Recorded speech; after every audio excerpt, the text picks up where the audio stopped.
Big ബുക്കിലെ അധ്യായം 3 മദ്യാസക്തിയെപ്പറ്റി കൂടുതൽ കാര്യങ്ങൾ. ഇപ്പോൾ നമ്മൾ രണ്ടാമത്തെ അധ്യായത്തിൽ എന്താണ് ആൽക്കഹോളിക്സ് അനോണിമസിൻ്റെ പരിഹാരം എന്ന് കണ്ടു. കൂടുതലായിട്ട് ഒന്നാംപടിയായിട്ട് ബന്ധപ്പെട്ടുകൊണ്ട് മദ്യാസക്തി എങ്ങനെയാണെന്നും അല്ലെങ്കിൽ അതിൻ്റെ രീതികൾ എന്തൊക്കെയാണെന്നുമാണ് ഈ അധ്യായത്തിൽ ശരിക്കും പരിശോധിക്കുന്നത്. അതിൻ്റെ തുടക്കം തന്നെ വളരെ രസകരമായിട്ട് നമ്മളുടെ ആദ്യകാലങ്ങളിലൊക്കെ ഉണ്ടായിരുന്ന ആ രീതി, ആൽക്കഹോളിക്സ് അനോണിമസിൽ എത്തിയിട്ടും പലപ്പോഴായിട്ട് മദ്യാസക്തരാണെന്ന് സമ്മതിക്കാൻ നമുക്ക് പറ്റാറില്ല. അപ്പോൾ കൂട്ടായ്മയിൽ എത്തുന്നതിന് മുന്നേ ഈ ബുക്ക് എഴുതിയ കാലഘട്ടത്തിൽ 100ഓളം പേരാണ് ഉണ്ടായിരുന്നതെന്ന് പറഞ്ഞു. അപ്പോൾ ആ ആളുകൾക്കൊക്കെ തന്നെ ആ സമയത്ത് ഞങ്ങളെല്ലാവരും ആ രീതിയിൽ മദ്യാസക്തരാണെന്ന് സമ്മതിക്കാൻ തയ്യാറുള്ളവരായിരുന്നില്ല എന്ന് തന്നെയാണ് അവർ പറയുന്നത്. നമുക്ക് പലർക്കും ഉണ്ടായിരുന്ന പോലെ തന്നെ.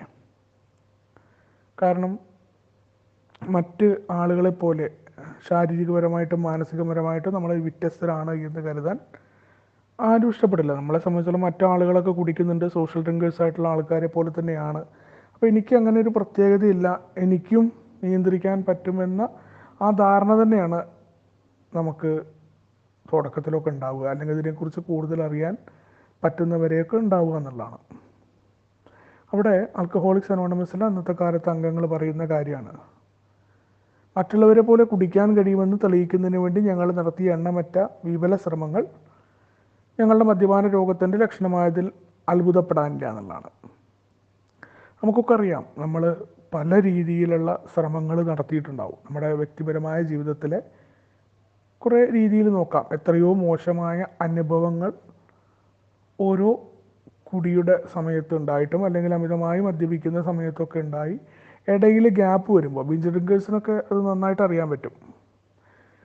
പക്ഷേ എന്നെങ്കിലും ഒരു ദിവസം ആ കുടി നിയന്ത്രിക്കാമെന്നൊരു ധാരണ കൊണ്ട് തന്നെയാണ് ഇത്രയും ഉണ്ടായ മോശം അനുഭവങ്ങളെയൊക്കെ മറന്നുകൊണ്ട് വീണ്ടും നമ്മൾ ആ മദ്യം കഴിക്കാൻ വേണ്ടി പോകുന്നത്. 6 മാസം 3 മാസം 2 മാസമൊക്കെ നിർത്തുന്ന ആളുകളുണ്ടാവും. പല രീതിയിലാണ് ബിഞ്ച് ഡ്രിങ്കേഴ്സിൻ്റെ അവസ്ഥ. പക്ഷേ ഇവർക്കൊക്കെ അടുത്ത ഒരു കുടി തുടങ്ങുമ്പോൾ കഴിഞ്ഞ പോലെയല്ല എന്ന ഒരു ധാരണയിൽ തന്നെയാണ് കുടി തുടങ്ങുക. എൻ്റെയൊക്കെ ജീവിതത്തിൽ പലപ്പോഴും അങ്ങനെ തന്നെയായിരുന്നു. അപ്പോൾ ഓരോ 6 മാസം കഴിഞ്ഞ് കുടിക്കുന്ന സമയത്തും കഴിഞ്ഞ 6 മാസത്തെ ഉണ്ടായ പോലെ ആവില്ല, ഇപ്രാവശ്യം എനിക്ക് ആ നിയന്ത്രണം വീണ്ടെടുക്കാൻ പറ്റുമെന്ന ആ ഒരു ധാരണ തന്നെയാണ് ഉണ്ടായിരുന്നത്. അപ്പോൾ അത് യഥാർത്ഥത്തിൽ അസാധാരണമായ ഒരു മദ്യപാനാസക്തൻ്റെ ചിരന്തന ചിന്തയാണ്.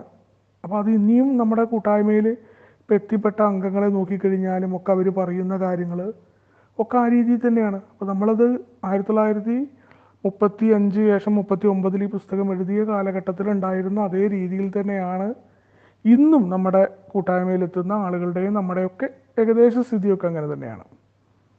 അപ്പോൾ പലപ്പോഴും ഇത് മറ്റുള്ള ആളുകൾക്കൊക്കെ ഒരിക്കലും മനസ്സിലാക്കാൻ പറ്റുന്ന ഒരു ചിന്തയല്ല. സോഷ്യൽ ഡ്രിങ്കേഴ്സ് ആയിട്ടുള്ള ആളുകളും എപ്പോഴും അല്ലെങ്കിൽ ഡെയിലി മദ്യം ഉപയോഗിച്ചാലും അത് അവരെ ബാധിക്കാതെ പിറ്റേ ദിവസം പണിക്ക് പോകാനും അവർക്ക് വേണച്ചാൽ നിർത്താനും കുപ്പിയുടെ അടപ്പടയ്ക്കാനും അറിയുന്ന ആളുകളൊക്കെ പലപ്പോഴും നമ്മളെ പരിഹസിക്കുന്നത് അതുകൊണ്ട് തന്നെയാണ്. അപ്പോൾ എപ്പോഴെങ്കിലുമൊക്കെ നമുക്ക് നിയന്ത്രിച്ച് കുടിക്കാൻ പറ്റുമെന്ന ആ ഒരു തെറ്റായ ധാരണ തന്നെയാണ് പലപ്പോഴും പല ആളുകളും വീണ്ടും വീണ്ടും ആൽക്കഹോളിക്സ് അനോണിമസിൻ്റെ കൂട്ടായ്മയിലൊക്കെ വന്നിട്ടും ഒന്നില്ലെങ്കിൽ പ്രാന്തിൻ്റെ അവസ്ഥയിലേക്കോ അല്ലെങ്കിൽ മരണത്തിലേക്കോ എത്തുന്നു എന്നുള്ള കാര്യമാണ് പറയുന്നത്.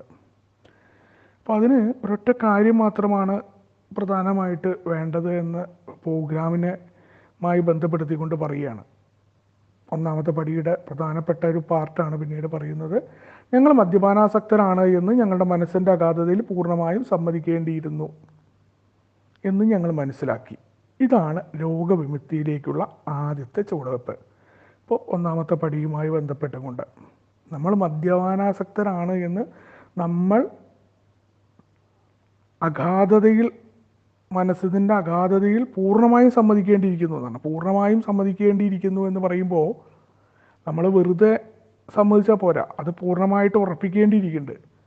കാരണം എനിക്കൊരു പ്രശ്നമുണ്ട് എന്ന് ഞാൻ ഉറപ്പിച്ചു കഴിഞ്ഞാൽ പിന്നെ ആ പ്രശ്നത്തിൽ നിന്നുള്ള മോചനത്തിൻ്റെ മാർഗം നമ്മൾ നോക്കും. അത് ഉറയ്ക്കാത്തത് കൊണ്ടാണ് ഈ റിലാപ്സുകൾ ഉണ്ടാവുന്നതും, അല്ലെങ്കിൽ ഈ ഒരു കൂട്ടായ്മയുടെ സന്ദേശം കിട്ടുന്നതിന് മുന്നേയൊക്കെ നമ്മൾ കുടിച്ചിരുന്നത്. അപ്പോൾ അതിൻ്റെ ഒന്നാമത്തെ പടി നമ്മൾ കൃത്യമായിട്ട് ചെയ്യേണ്ടതിൻ്റെ ഒരു കാര്യം, അല്ലെങ്കിൽ അതിൻ്റെ ഏറ്റവും പ്രധാനപ്പെട്ട കാര്യം, രോഗവിമുക്തിയിലേക്കുള്ള ആദ്യത്തെ ചുവടുവെപ്പ് എന്ന് പറയുന്ന ആൽക്കഹോളിക്സ് അനോണിമസിൻ്റെ കൂട്ടായ്മയിൽ നിൽക്കാനായിട്ടും ഈ പറയുന്ന മദ്യത്തിൽ നിന്ന് വിടുതൽ നേടുന്നതിനായിട്ടുള്ള ഏറ്റവും പ്രധാനപ്പെട്ട കാര്യം എന്ന് പറയുന്നത് ഞാൻ ഒരു മദ്യാസക്തനാണ് എന്ന് പൂർണ്ണമായിട്ടും ഞാൻ സമ്മതിക്കണം എന്നുള്ളതാണ്. ഉള്ളിൻ്റെ ഉള്ളിൽ തന്നെ എനിക്ക് ഈ മദ്യം എന്ന് പറയുന്നത് ഒരു തുള്ളി പോലും കഴിക്കാൻ പറ്റില്ല എന്ന് പൂർണ്ണമായിട്ടും സമ്മതിക്കണം. അതുതന്നെയാണ് വിമുക്തി, നമുക്ക് രോഗവിമുക്തി നേടാനുള്ള ആദ്യത്തെ ചുവടുവെപ്പ്. ആ ഒരു ബോധമാണ് പിന്നീട് ഒരു തുള്ളി പോലും മദ്യം കഴിക്കാൻ എന്നെ കൊണ്ടാകില്ല എന്ന തിരിച്ചറിവ് തന്നെയാണ് വീണ്ടും മദ്യത്തിലേക്ക് പോകാതിരിക്കാനുള്ള നമ്മളുടെ ആദ്യത്തെ ശ്രമം എന്ന് പറയാം. പിന്നീട് അമിത മദ്യപാന രോഗികളായ സ്ത്രീ പുരുഷന്മാരായ ഞങ്ങൾ കുടിയിൽ നിയന്ത്രണം പാലിക്കാൻ കഴിവ് നഷ്ടപ്പെട്ടവരാണ്. നമ്മൾ ആ ഒരവസ്ഥയെക്കുറിച്ചൊക്കെ പറഞ്ഞുകൊണ്ട്, ആരാണെങ്കിലും മദ്യാസക്തനായ സ്ത്രീ ആണെങ്കിലും പുരുഷനാണെങ്കിലും ഒരിക്കൽ മദ്യാസക്തനായി കഴിഞ്ഞാൽ പിന്നീട് നമുക്ക് കുടിയുടെ നിയന്ത്രണം വീണ്ടെടുക്കാൻ ഒരിക്കലും സാധ്യമല്ല. എത്ര കാലം കഴിഞ്ഞാലും എന്നാണോ അവസാനത്തെ കുടി കുടിച്ചത്, അല്ലെങ്കിൽ കുറേ കാലം നിർത്തുന്ന ബിഞ്ച് ഡ്രിങ്കേഴ്സിനൊക്കെ എപ്പോഴും ഉണ്ടാവുന്ന ഒരു കാര്യമാണ്. കുറേ കാലഘട്ടം കുടിക്കാതിരിക്കും, പക്ഷേ എന്നാൽ ലാസ്റ്റ് കുടിച്ചതിൻ്റെ ഇരട്ടിയോളം പിന്നീട് കുടിക്കുന്നുള്ളതാണ്. അപ്പോൾ യഥാർത്ഥത്തിൽ നമ്മളൊരു മദ്യപാനാസക്തനാണ് എന്നുണ്ടെങ്കിൽ ഒരു കാരണവശാലും നമുക്ക് മദ്യത്തെ നിയന്ത്രിച്ച് കുടിക്കാനോ മറ്റ് സോഷ്യൽ ഡ്രിങ്കേഴ്സിൻ്റെയൊക്കെ പോലെ ആവാനോ ഒരിക്കലും കഴിയില്ല എന്നുള്ളത് അനുഭവത്തിലൂടെ അന്നത്തെ അംഗങ്ങൾ അവരുടെ അഭിപ്രായങ്ങൾ പറയുകയാണ്. അപ്പോൾ നമുക്കത് ഇന്നും അങ്ങനെ തന്നെയാണെന്ന് നമുക്കൊക്കെ അറിയാം. പല സമയങ്ങളിലും ആ രീതിയിൽ മദ്യത്തിൻ്റെ നിയന്ത്രണം നേടിയെടുക്കാൻ പറ്റുമെന്നൊക്കെ കരുതും. പക്ഷേ ചില സമയങ്ങളിലൊക്കെ നമ്മൾ ആ രീതിയിൽ രാവിലെയൊക്കെ മദ്യപിക്കാതിരുന്ന് വൈകുന്നേരം മറ്റുള്ള സോഷ്യൽ ഡ്രിങ്കേഴ്സിൻ്റെ, അല്ലെങ്കിൽ പലപ്പോഴായിട്ട് എന്നോടൊക്കെ പറഞ്ഞ ആളുകളുണ്ട്. അപ്പോൾ 2 അടിച്ച് വീട്ടിൽ പോയി ബാക്കിയുള്ള കുടിയൊക്കെ കഴിഞ്ഞ് വീട്ടിലെ പണിയൊക്കെ ചെയ്തിരിക്കാം, എന്നിട്ട് ഭക്ഷണമൊക്കെ കഴിച്ച് കഴിഞ്ഞാൽ ആരും അറിയാതിരിക്കാം എന്നുള്ള രീതിയിൽ പറയും. അപ്പോൾ അതിന് നിയന്ത്രണമായ രീതിയിൽ ഒരു പൈൻറ്റ് മേടിച്ചിട്ട് 3 പേര് കൂടി അടിക്കാമെന്നൊക്കെ പറയുമ്പോൾ സമയങ്ങളിലൊക്കെ അത്തരം പരിപാടികളൊക്കെ നടക്കും. പക്ഷെ വളരെ കുറച്ച് ദിവസം നീണ്ടു നിൽക്കാറുള്ളൂ. പലപ്പോഴും അത്തരം ഒരു രീതി തുടരാൻ ശ്രമിച്ചതിൻ്റെ അനിയന്ത്രിതമായിട്ടുള്ള കുടിയിലേക്ക് നമ്മൾ എത്തിപ്പെടുക എന്നുള്ളത് തന്നെയാണ് പിന്നീട് നടക്കുക എന്നുള്ളതാണ്. അപ്പം അത് ഒരു തരത്തിൽ എന്താ പറയുക, സഹതാപാർഹവും വിവരണാതീതവുമായ ധാർമ്മികതയിലേക്ക് നയിക്കുന്നതായിരുന്നു. മറ്റ് കാണുന്ന ആളുകൾ എന്തായിരുന്നു ആ മനുഷ്യൻ്റെ അവസ്ഥ എന്ന രീതിയിൽ സഹതാപപ്പെടുകയും,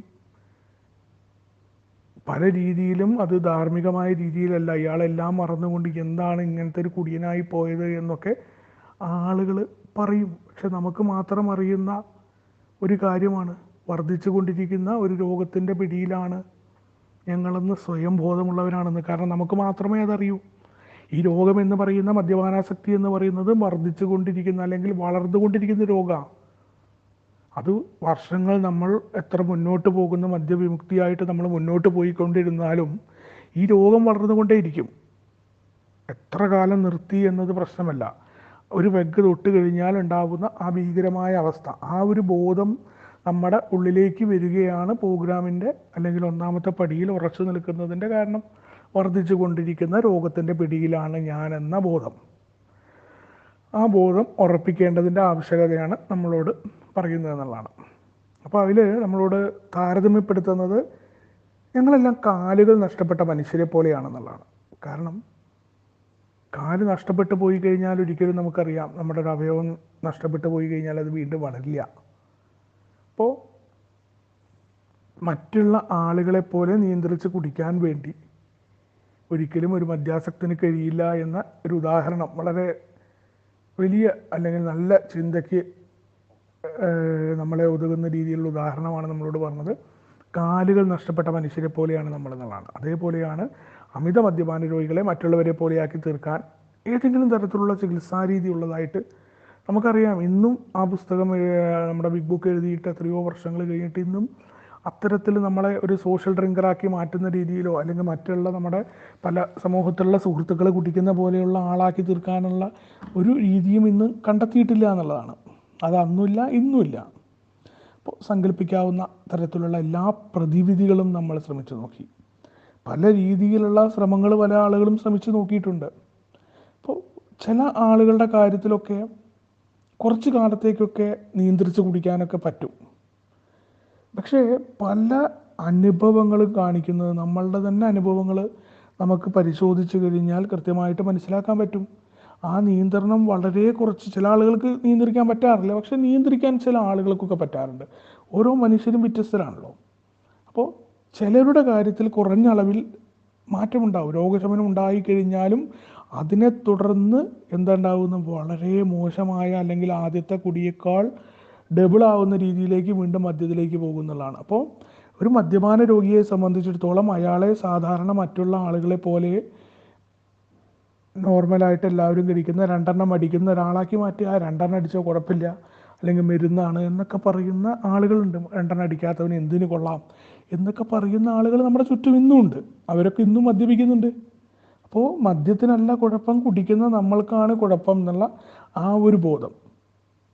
മദ്യപാനം എന്ന് പറയുന്നത് നിയന്ത്രിച്ച് കുടിക്കുന്ന ആളുകളുണ്ട്. അപ്പോൾ അവരെ പോലെ ആവാനുള്ള ശ്രമം നമ്മൾ നടത്തുകയോ അല്ലെങ്കിൽ അത്തരത്തിൽ കമ്പയർ ചെയ്ത് അതാവാനോ ഉള്ള ശ്രമത്തിലേക്ക് പോകുന്നത് പലപ്പോഴും നമ്മളുടെ ഏറ്റവും വലിയ തകർച്ചയിലാക്കിയേക്കാവും നമ്മളെ കൊണ്ടെത്തിക്കുക എന്നുള്ള കാര്യമാണ് പറഞ്ഞിട്ടുള്ളത്. അപ്പോൾ ഏതെങ്കിലും തരത്തിൽ മറ്റുള്ള കുടിയന്മാരെ പോലെ അല്ലെങ്കിൽ സോഷ്യലായിട്ട് കുടിക്കുന്ന ആളുകളെ പോലെ മദ്യത്തെ നിയന്ത്രിച്ച് കഴിക്കാൻ ഒരു ബോട്ടിലൊക്കെ മേടിച്ച് ഒരു മാസം കുടിക്കുന്നവരും അല്ലെങ്കിൽ ഒരാഴ്ച കുടിക്കുന്ന ആളുകളൊക്കെ ഉണ്ടാവും. അപ്പോൾ ആ രീതിയിലേക്ക് നമ്മളെ മാറ്റുന്ന തരത്തിലുള്ള ഒരു മരുന്നും ഇന്ന് വരെ ഇല്ല എന്ന് ഡോക്ടർമാരൊക്കെ സമ്മതിച്ചിട്ടുണ്ട്. അന്നത്തെ കാലത്തും അത് ഇന്നും അത് തന്നെയാണ്. ഒരു പക്ഷേ ശാസ്ത്രം ഭാവിയിൽ അത് കണ്ടുപിടിച്ചേക്കാന്നാണ് പറയുന്നത്. പക്ഷേ 39 ശേഷം ഇന്നിപ്പോൾ 2022 ഇത്തരത്തിലേക്കുള്ള ഒരു മരുന്നും കണ്ടുപിടിച്ചിട്ടില്ല എന്നുള്ളത് തന്നെയാണ് ഇപ്പോഴുമുള്ള യാഥാർത്ഥ്യം എന്നുള്ളതാണ്. അപ്പോൾ ഒരു യഥാർത്ഥ അമിത മദ്യപാന രോഗി യഥാർത്ഥത്തിൽ ഈ ഒരു കാര്യത്തെ പൂർണ്ണമായിട്ടും ഉള്ളിലേക്ക് എടുക്കാൻ തയ്യാറാവില്ല. കാരണം അയാളുടെ ഉള്ളിൽ എപ്പോഴും ഉണ്ടാവുന്ന നിഷേധ സ്വഭാവം. കാരണം മറ്റുള്ള മനുഷ്യരെ കമ്പയർ ചെയ്യുമ്പോൾ എനിക്കങ്ങനെ മറ്റുള്ളവരുടെ ആളുകളെ പോലെ തന്നെയാണ് ഞാൻ എന്നാണ്. എന്നെ സംബന്ധിച്ചിടത്തോളം വേറൊരാളുമായിട്ട് കമ്പയർ ചെയ്യുന്നത് എനിക്കിഷ്ടമല്ല. പിന്നെ എൻ്റെ ഏറ്റവും നിഷേധമായ സ്വഭാവമുണ്ട്, എനിക്കൊരു കുറവുണ്ട് എന്ന് സമ്മതിച്ചു തരാൻ ഞാൻ തയ്യാറാവില്ല എന്നുള്ളതാണ്. അതുകൊണ്ട് തന്നെ യഥാർത്ഥമായ ഒരു അമിത മദ്യപാന രോഗിയെ സംബന്ധിച്ചിടത്തോളം ഞാനൊരു തരത്തിലും ഇത്തരത്തിലാണ് എന്ന് ഈ ഒരു പ്രോഗ്രാമിൽ ഉറച്ചു നിൽക്കുന്നവരെ സമ്മതിക്കാൻ തയ്യാറാവില്ല. അതുകൊണ്ട് തന്നെയാണ് വീണ്ടും വീണ്ടും ആൽക്കഹോളിക്സ് അനോണിമസിൽ എത്തിയിട്ടും നിരന്തരമായിട്ട് നമ്മൾ മദ്യത്തിനെ ആശ്രയിക്കുകയും റിലാപ്സ് സംഭവിക്കുകയും ചെയ്യുന്നത് എന്നുള്ള കാര്യത്തിൻ്റെ സൂചന കൂടിയാണ് അടുത്ത ഖണ്ഡികയിൽ പറയുന്നത്. അപ്പോൾ ഞങ്ങളെ പല തവണ കബളിപ്പിച്ചുകൊണ്ട് നേരത്തെ സൂചിപ്പിച്ച പോലെ തന്നെ പല പരീക്ഷണങ്ങൾ നമ്മൾ നടത്തി. അപ്പോൾ ഈ ഒരു പൊതു തത്വമുണ്ട്, അമിത മദ്യപാന രോഗിയെ സംബന്ധിച്ചിടത്തോളം ഒരിക്കലും നിയന്ത്രിച്ച് കുടിക്കാൻ പറ്റില്ല എന്ന് പറയുന്ന പൊതു തത്വത്തിന് എതിരെയാണ് എന്ന് കാണിക്കാൻ. നമുക്ക് എപ്പോഴും എങ്ങനെയാണോ ആരെങ്കിലും എന്തെങ്കിലും പറഞ്ഞു കഴിഞ്ഞാൽ എന്നെ അത് ബാധിക്കുന്നല്ല, അല്ലെങ്കിൽ അതിനപ്പുറത്തുള്ള പരിപാടി എനിക്ക് ചെയ്യാൻ പറ്റുമെന്ന കാര്യങ്ങളൊക്കെയാണ് നമ്മൾ കാണിക്കുക. അപ്പോൾ ഏതൊക്കെ തരത്തിൽ നമ്മൾ അമിത മദ്യപാന രോഗികളല്ല എന്ന ശ്രമം, ആ രീതിയിൽ നമുക്ക് പ്രശ്നമില്ല എന്ന് പറഞ്ഞ് നമ്മൾ ശ്രമിക്കുന്ന ശ്രമങ്ങളൊക്കെ വലിയ രീതിയിൽ നമ്മളെ തകർച്ചയിലേക്ക് കൊണ്ടുപോവുകയും വളരെ മോശമായ സാഹചര്യത്തിലേക്ക് പലപ്പോഴും അത് ഭ്രാന്തായിട്ടോ അല്ലെങ്കിൽ മരണത്തിൻ്റെ വക്കിലേക്കോ ഒക്കെ എത്തുമെന്ന് തന്നെയാണ് പറയുന്നത്. ഇനി ആരെങ്കിലും ഈ പറയുന്ന പരീക്ഷണങ്ങളോ മറ്റോ ഒക്കെ നടത്തിയിട്ട് ഒരു മാനിനെ പോലെ കുടിക്കാൻ തുടങ്ങുന്ന ഒരാളാണെങ്കിൽ അവർക്ക് ഞങ്ങളുടെ ആത്മാർത്ഥമായ അഭിനന്ദനങ്ങൾ എന്നാണ്. നമ്മളെ സംബന്ധിച്ചിടത്തോളം നമ്മൾ തർക്കിക്കാനൊന്നുമില്ല. ആൽക്കഹോളിക്സ് അനോണിമസിനെ സംബന്ധിച്ചിടത്തോളം പുറമേയുള്ള വിഷയങ്ങൾ അഭിപ്രായമില്ല. അവരെല്ലാ കാര്യങ്ങളെ അനുകൂലിക്കുന്നതും പ്രതികൂലിക്കുന്നതും ആരെങ്കിലുമൊക്കെ അവകാശപ്പെടുകയാണെങ്കിൽ നമുക്ക് അവരോട് വിരോധമൊന്നുമില്ല. അല്ലെങ്കിൽ നമ്മൾ ഒരിക്കലും അവരോട് പറയേ എടാ ഒരിക്കലും ഇല്ല കേട്ടോ ഞാനിങ്ങനെയാണ്, നിനക്കും സാധിക്കില്ല എന്നില്ല. കാരണം പല രീതിയാണ് മനുഷ്യർ, പല സ്വഭാവമാണ്. ഇവിടെ ഏകദേശം സഹോദരങ്ങളെ പോലെ പ്രവർത്തിക്കുന്ന സർവ്വസമ്മതമായ രക്ഷാമാർഗം നമുക്കുണ്ട് എന്ന് നമ്മൾ മുൻ അധ്യായത്തിൽ കണ്ട പോലെ നമുക്ക് അത്തരമൊരു കൂട്ടായ്മയുണ്ട് എന്ന് പറഞ്ഞുകൊണ്ട് നമ്മളുടെ പോലെയാണ് മറ്റുള്ളവർ എന്ന തർക്കത്തിലൊന്നുമില്ല. ആരെങ്കിലും അങ്ങനെ ആയിട്ടുണ്ടെങ്കിൽ നമ്മൾ അവരെ എന്ത് ചെയ്യുന്നു, ആത്മാർത്ഥമായിട്ട് അവരെ അഭിനന്ദിക്കുകയാണ്. അവർക്ക് നമ്മുടെ ആത്മാർത്ഥമായി അവരോട് നമ്മൾ പറയേണ്ട ഒറ്റ കാര്യമുള്ളൂ, നിങ്ങൾക്ക് അഭിനന്ദനങ്ങൾ. വളരെ. പക്ഷേ നമുക്കറിയാം നമ്മൾ എത്രത്തോളം പരീക്ഷണങ്ങൾ നടത്തി നോക്കിയവരാണ്, നമുക്ക് പറ്റുന്നില്ല. അവിടെ അത്രയേ ഉള്ളൂ. എനിക്കത് സാധ്യമല്ല സുഹൃത്തെ, താങ്കൾക്കത് കഴിഞ്ഞെങ്കിൽ താങ്കൾക്ക് എല്ലാവിധ അഭിനന്ദനങ്ങളും എന്നാണ് നമ്മളോട് പറയുന്നത് എന്നുള്ളതാണ്. അപ്പോൾ ആ കാലഘട്ടത്തിലും ഇന്നും അത് തന്നെയാണ്. അത്തരം രീതിയിലേക്ക് ആരെങ്കിലും മാറിയിട്ടുണ്ടെങ്കിൽ നമുക്ക് അവരെ അഭിനന്ദിക്കാം. അവർക്ക് ആ രീതിയിൽ മദ്യം നിയന്ത്രിച്ച് കുടിക്കാൻ പറ്റുന്നുണ്ടെങ്കിൽ നമ്മൾ ആരെയും അമിത മദ്യപാന രോഗികളെന്ന് വിളിക്കുന്നില്ല. സ്വയം ഓരോ വ്യക്തികളുമാണ് പറയുന്നത് ഞാനൊരു അമിത മദ്യപാന രോഗിയാണ് എന്നുള്ളതാണ്. പിന്നീട് നമ്മളുടെ പല ആളുകളും നമ്മളൊക്കെ പരീക്ഷിച്ച് നോക്കിയ രീതികളൊക്കെ തന്നെയാണ്. ബിയർ മാത്രം കുടിക്കുക, ഇന്ന് 6 പെഗ് അടിക്കുന്നുണ്ടെങ്കിൽ അല്ല 3 പെഗ് അടിക്കുക, 2 പെഗ് മാത്രം അടിച്ചിട്ട് വേണ്ടാന്നൊക്കെ വെക്കാനുള്ള ആ ഇച്ഛാശക്തിയുടെ പിൻബലം പറ്റിക്കൊണ്ട് 2 കുടിക്കുള്ളൂ എന്ന്, അല്ലെങ്കിൽ മറ്റുള്ളവരൊക്കെ ഉണ്ടല്ലോ ഇച്ഛാശക്തിയൊക്കെ കൃത്യമായിട്ട് വിനിയോഗിക്കുന്ന ആളുകളുണ്ട്. അത് ഏതൊരു കാര്യത്തിലാണെങ്കിലും, ഭക്ഷണമാണെങ്കിലും 2 ചപ്പാത്തി ആണെങ്കിൽ അതേ കഴിക്കുള്ളൂ, അതേമാതിരി മദ്യമാണെങ്കിൽ അത് കൃത്യമായ ഒരു അളവിലൊഴിച്ച് അത് കഴിച്ചാൽ അവരുടെ ഭക്ഷണം കഴിക്കുക. അങ്ങനെ ആ രീതിയിലൊക്കെ നമ്മൾ ശ്രമിച്ചിട്ടുണ്ട്. ഒറ്റയ്ക്ക് കുടിക്കാതിരിക്കാൻ പലരും ഇങ്ങനെ പറഞ്ഞു കേട്ടിട്ടുണ്ട്, ഈ ഒറ്റയ്ക്ക് കുടിക്കരുതിട്ട്, ഒറ്റയ്ക്ക് കുടിച്ചുകൊണ്ടാണ്. അതൊക്കെ തികച്ചും വ്യക്തിപരമായിട്ടുള്ള ഒരു അഭിപ്രായം മാത്രമാണ് എന്നുള്ളതാണ്. അതേമാതിരി രാവിലെ കുടിക്കാതിരിക്കുക, രാവിലത്തെ കുടിയാണ് എൻ്റെ ഏറ്റവും വലിയ പ്രശ്നം എന്ന് പറയും. അപ്പോൾ ഇതൊക്കെ രാവിലത്തെ കുടിയൊക്കെ മാറ്റി വെച്ച് നമ്മൾ നോക്കും. എന്നിട്ട് വൈകുന്നേരം ആകുമ്പോൾ സുഹൃത്തുക്കളുടെ ഒപ്പം കുടിക്കാൻ നോക്കും. ജോലി സമയങ്ങളിൽ കുടിക്കാതിരിക്കാൻ ശ്രമിക്കും. അതേപോലെ എന്തെങ്കിലും പാർട്ടിയൊക്കെ ഉണ്ടാകുമ്പോഴേ ഞാൻ കുടിക്കുള്ളൂ എന്നുള്ള പ്രതിജ്ഞ ചെയ്യുക. അപ്പോൾ വീട്ടിലെ ആൾക്കാരൊക്കെ നമ്മളോട് പറയും, എന്തെങ്കിലും വല്ല വിശേഷമൊക്കെ വരുമ്പോൾ 2 അടിച്ചാലും കുഴപ്പമില്ല, ഇതിങ്ങനെ നീ ഡെയിലി അടിക്കല്ലേ എന്ന് പറയുമ്പോൾ, എന്നാൽ ഒരു കാര്യം ചെയ്യും, ഇനി മുതൽ ഈ പാർട്ടി അല്ലെങ്കിൽ എന്തെങ്കിലും വിശേഷം, ഓണം, ക്രിസ്മസ് തുടങ്ങിയ ആഘോഷങ്ങൾക്ക് മാത്രമേ അടിക്കുള്ളൂ എന്നൊക്കെയുള്ള പ്രതിജ്ഞകൾ നമ്മൾ ചെയ്ത് നോക്കിയിട്ടുണ്ട്. അതേപോലെ ബ്രാൻഡുകൾ മാറ്റിയിട്ടുണ്ട്. സ്കോച്ചിന് പകരം ബ്രാൻഡി ആക്കുക, റമ്മാക്കുക, അല്ലെങ്കിൽ റമ്മ് കുടിക്കുന്നതിന് പകരം വേറെ ബ്രാൻഡാക്കുക. അതോടൊപ്പം ആൽക്കഹോൾ കണ്ടൻറ്റ് കുറഞ്ഞ വൈന് കുടിക്കാൻ ശ്രമിക്കുക. ജോലി സമയത്ത് ഞാനിനി കുടിച്ചു കഴിഞ്ഞാൽ അവിടെ നിന്ന് രാജിവെക്കാം എന്നുള്ള സമ്മതപത്രത്തിൽ ഒപ്പിട്ട് കൊടുക്കുക എന്ന് തുടങ്ങിയ ഓരോ വ്യക്തികൾക്കും ഓരോന്നായിരിക്കും. ഈ രീതികളൊക്കെ അന്നത്തെ കാലത്തുണ്ടായിരുന്ന, പൊതുവായിട്ട് നമ്മുടെ കയ്യിലുണ്ടായിരുന്ന 100ഓളം പേരിലുള്ള പല ആളുകളും ചെയ്ത കാര്യങ്ങളാണ് പറയുന്നത്. അതേപോലെ യാത്ര പോവുക, പുറത്തേക്കൊക്കെ യാത്ര പോയാൽ ഈ കുടിയിൽ നിന്നൊക്കെ മാറാം, ഈ അന്തരീക്ഷത്തിൽ നിന്നൊക്കെ ഒന്ന് മാറി നിൽക്കാമെന്നൊക്കെ പറഞ്ഞിട്ട് പല ഭാഗങ്ങളിൽ യാത്ര പോകാൻ ശ്രമിക്കും. ചില ആൾക്കാർക്ക് ചില സ്ഥലങ്ങൾ പ്രശ്നമാണ്. ഇപ്പോൾ ചില ആളുകൾ ഈ തണുപ്പുള്ള പ്രദേശമായ ഊട്ടി, കൊടൈക്കനാൽ ഇവിടെയൊക്കെ പോയി കഴിഞ്ഞാൽ അപ്പോൾ പലരും പറയും, നീ ഊട്ടി പോകരുത്, ഊട്ടി പോയി കഴിഞ്ഞാൽ നീ കുടിക്കും. അപ്പോൾ അവിടെ പോവാതിരിക്കാനുള്ള ശ്രമം നടത്തിയിട്ടുണ്ട്. ഇനി ഒരിക്കലും കുടിക്കില്ല എന്നുള്ള സത്യം നമ്മൾ നിരന്തരം ഭാര്യ അടക്കട്ടെ, ഗർഭിണിയായ ഭാര്യയുടെ വയറിൽ തൊട്ടിട്ട്, അല്ലെങ്കിൽ കുട്ടികളുടെ പേരിൽ, കുട്ടികളുടെ തലയിൽ കൈവച്ചിട്ട്, അമ്മയുടെ പേരിൽ, മരിച്ചുപോയ അച്ഛൻ്റെ പേരിൽ, മരിച്ചുപോയ മുത്തച്ഛൻ്റെ പേരിൽ, ഇനി എവിടെയൊക്കെ സത്യപ്പെടാണ്ടോ ഈ സത്യങ്ങളൊക്കെ നമ്മളിടും. അതേമാതിരി ജിമ്മിൽ ജോയിൻ ചെയ്യുക, കൂടുതലായിട്ട് ശാരീരിക വ്യായാമങ്ങൾ ചെയ്യുക, മോട്ടിവേഷണൽ പുസ്തകങ്ങൾ വായിക്കുക. അപ്പോൾ പല രീതിയിലുള്ള മാർഗങ്ങൾ പരീക്ഷിച്ച് നോക്കുന്നുണ്ട്. സ്വയം ഞാനൊരു കാര്യം ചെയ്തൊരു ചികിത്സാലയത്തിൽ പോയിട്ട് അഡ്മിറ്റ് ആവാം നാളത്തെ തന്നെ. അപ്പോൾ ഇതൊക്കെ മദ്യാസക്തി എന്ന് പറയുന്ന രോഗത്തെ തടയാൻ വേണ്ടി നമ്മൾ ആരംഭിക്കുന്ന, അല്ലെങ്കിൽ നമ്മൾ ഉണ്ടാക്കുന്ന പല കുറുക്ക് വഴികളാണ്. പക്ഷെ അടിസ്ഥാനപരമായ നമ്മുടെ പ്രശ്നം കണ്ടെത്തുന്നവരെ മദ്യത്തിൽ നിന്ന് മോചനം നേടാൻ നമുക്ക് കഴിയില്ല. എവിടെയെങ്കിലും ഇപ്പോൾ ഒരു യാത്ര പോയത് കൊണ്ടോ, അല്ലെങ്കിൽ യാത്ര പോവാതിരുന്നുകൊണ്ടോ ഒന്നും തന്നെ അമിത മദ്യപാന രോഗിയുടെ മദ്യപാനം മാറ്റിവെക്കുന്നില്ല. അയാൾക്ക് കുടിക്കണമെന്ന രീതിയിൽ അയാൾ ചിന്തിച്ചിട്ടുണ്ടെങ്കിൽ അയാൾ എവിടെ പോയിട്ടില്ലെങ്കിൽ ഇരിക്കണോടത്ത് സാധനം കൊണ്ടുവന്ന് കുടിക്കും എന്ന് തന്നെയുള്ള അനുഭവങ്ങളാണ് പറയുന്നത്. അന്ന് കാലത്തും അങ്ങനെ തന്നെയാണ്. അപ്പോൾ അപാരതയിലേക്ക് നീട്ടിക്കൊണ്ടുപോകുന്ന ഇത്തരം പട്ടികൾ നമ്മൾ ചെയ്തു കൂടിയ ഈ ഒരു മാർഗങ്ങൾ, പല ബ്രാൻഡുകൾ മാറ്റി നോക്കുക, പല പല പ്രതിജ്ഞകൾ എടുക്കുക, അങ്ങനെ കുറേയുണ്ട്. അവിടെയാണ് പ്രധാനമായിട്ട് നമ്മൾ ആരെയും അമിത മദ്യപാന രോഗിയെന്ന് മുദ്ര കുത്തുന്നില്ല. ഒരാളോടും നമ്മൾ വേറൊരാളുടെ കാര്യത്തിൽ നമ്മൾ അഭിപ്രായം, നിങ്ങളൊരു ആൽക്കഹോളിക്കാണെന്ന് നമ്മൾ പറയുന്നില്ല. പക്ഷെ നിങ്ങൾക്ക് സ്വയം കണ്ടെത്താൻ പറ്റും ആ രോഗനിർണയം, നിങ്ങൾക്ക് അമിത മദ്യപാനാസക്തി ഉണ്ടോ എന്നുള്ളത് നിങ്ങളാണ് കണ്ടെത്തേണ്ടത് എന്നുള്ളത് പ്രോഗ്രാമിൻ്റെ ഏറ്റവും പ്രധാനപ്പെട്ട കാര്യം. വേറെ ആളുകളല്ല നമ്മുടെ കാര്യങ്ങൾ പറയേണ്ടത്. നമ്മൾ സ്വയം പരിശീലനം നടത്തി നമ്മൾ തിരിച്ചറിയണം.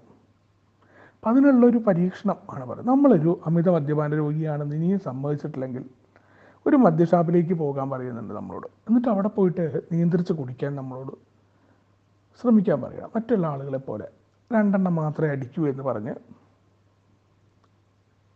ശ്രമം നടത്തുക. പക്ഷേ പലപ്പോഴായിട്ട് എന്താ പറ്റുക, ചില സമയങ്ങളിൽ പറ്റും. പക്ഷേ ഒന്നോ അതിലധികമോ തവണ നമ്മൾ അത്തരം ഒരു മദ്യഷാപ്പിലേക്ക് പോയി രണ്ടെണ്ണം മാത്രം അടിച്ച് നമുക്ക് ഇറങ്ങാൻ പറ്റില്ല. യഥാർത്ഥത്തിൽ നമ്മളൊരു മദ്യപാന ആസക്തനാണ്, നമ്മൾ നമ്മളോട് തന്നെ സത്യസന്ധത പാലിക്കുകയാണെങ്കിൽ നമുക്കറിയാൻ പറ്റും നമുക്ക് ആ രണ്ടെണ്ണത്തിൽ നിർത്താൻ പറ്റില്ല എന്ന്. അപ്പോൾ നമുക്ക് സ്വയം നമ്മളൊരു മദ്യപാനാസക്തനാണോ എന്ന് അറിയാൻ പറ്റുന്നതാണ്. അപ്പോൾ ആ ഒരു കാര്യം തന്നെയാണ് നമ്മുടെ യഥാർത്ഥമായ നമ്മുടെ രോഗത്തെക്കുറിച്ച് അറിയുന്നതിനുള്ള ഏറ്റവും ഫലപ്രദമായ ഒരു മാർഗം എന്ന് പറയുകയാണ്. അപ്പോൾ ഇതിൽ പറയുന്നത് നമ്മൾ തുടക്കത്തിലെ ശ്രമിച്ചിരുന്നുവെങ്കിൽ കുടി നിയന്ത്രിക്കാൻ നമ്മൾ ആദ്യത്തെ പെഗ് അല്ലെങ്കിൽ രണ്ടാമത്തെ പെഗ് ഒഴിച്ചതാണ് ഏറ്റവും വലിയ പ്രശ്നം. അത് വേണ്ടാന്ന് വെച്ചാൽ പിന്നീട് ഞാൻ 3, 4 ഒന്നും അടിക്കില്ലായിരുന്നു എന്നൊക്കെ നമ്മൾ കരുതും. പക്ഷേ ഇനിയും ധാരാളം സമയം ബാക്കിയുണ്ട് എന്ന രീതിയിൽ നമ്മുടെ ഉള്ളിൽ ആ ചിന്ത ഉണ്ടാവും. അപ്പോൾ കുടി നിർത്തണമെന്ന ആഗ്രഹം നമ്മുടെ ഉള്ളിൽ യഥാർത്ഥത്തിൽ നമ്മുടെ സ്വന്തം ഇച്ഛയ്ക്കനുസരിച്ച് നമുക്ക് കുടി നിർത്താൻ പറ്റില്ല എന്നുള്ളതാണ്. അപ്പോൾ ഇതിന് മുന്നേ വേണ്ടിയിരുന്നില്ല, അല്ലെങ്കിൽ ആ രണ്ടാമത്തെ പെഗ് നിർത്താമായിരുന്നു എന്ന് പറയുന്ന രീതിയിലൊന്നും തന്നെ ഈ മദ്യാസക്തി എന്ന് പറയുന്ന രോഗത്തെ നമുക്ക് തടഞ്ഞു വെക്കാനോ, അല്ലെങ്കിൽ നമ്മൾക്കിങ്ങനെ ഇന്നത്തെ കാലത്തിരുന്നിട്ട് ഞാനെന്നത് ചെയ്തില്ലായിരുന്നെങ്കിൽ ഇങ്ങനെയായിരുന്നു എന്നൊക്കെ പറയാം. പക്ഷേ യഥാർത്ഥമായ അമിത മദ്യപാന രോഗിയെ സംബന്ധിച്ചിടത്തോളം ഒരിക്കലും ഒരു കുടി അല്ലെങ്കിൽ നിയന്ത്രിച്ച ആദ്യത്തെ പെഗ് തന്നെയാണ് കുഴപ്പം. ആ ആദ്യത്തെ പെഗ് ഒഴിവാക്കുക എന്നല്ലാതെ പിന്നീട് നടന്ന ഒരു പെഗ്ഗുമല്ല പ്രശ്നം. ആദ്യത്തെ ആ ഒരു പെഗ് എടുക്കാതിരിക്കുക എന്ന് തന്നെയാണ് നമ്മുടെ മുന്നിലുള്ള ഏറ്റവും പ്രധാനപ്പെട്ട പോംവഴി എന്നുള്ളതാണ്. മദ്യാസക്തി എന്ന് പറയുന്ന രോഗത്തിൽ നിന്ന് മോചനം നേടുന്നതിന് ഏറ്റവും പ്രധാനമായി ചെയ്യേണ്ടത് ആ ആദ്യത്തെ പെഗ്ഗിനെ മാറ്റിവെക്കുക എന്നുള്ളതാണ്. അതിന് നമുക്കൊരു കാര്യം വേണം, നമ്മളൊരു അമിത മദ്യപാനാസക്തനാണെന്ന് നമ്മുടെ ഉള്ളിൽ അടിത്തട്ടിൽ സമ്മതിക്കണം എന്നുള്ള കാര്യമാണ്.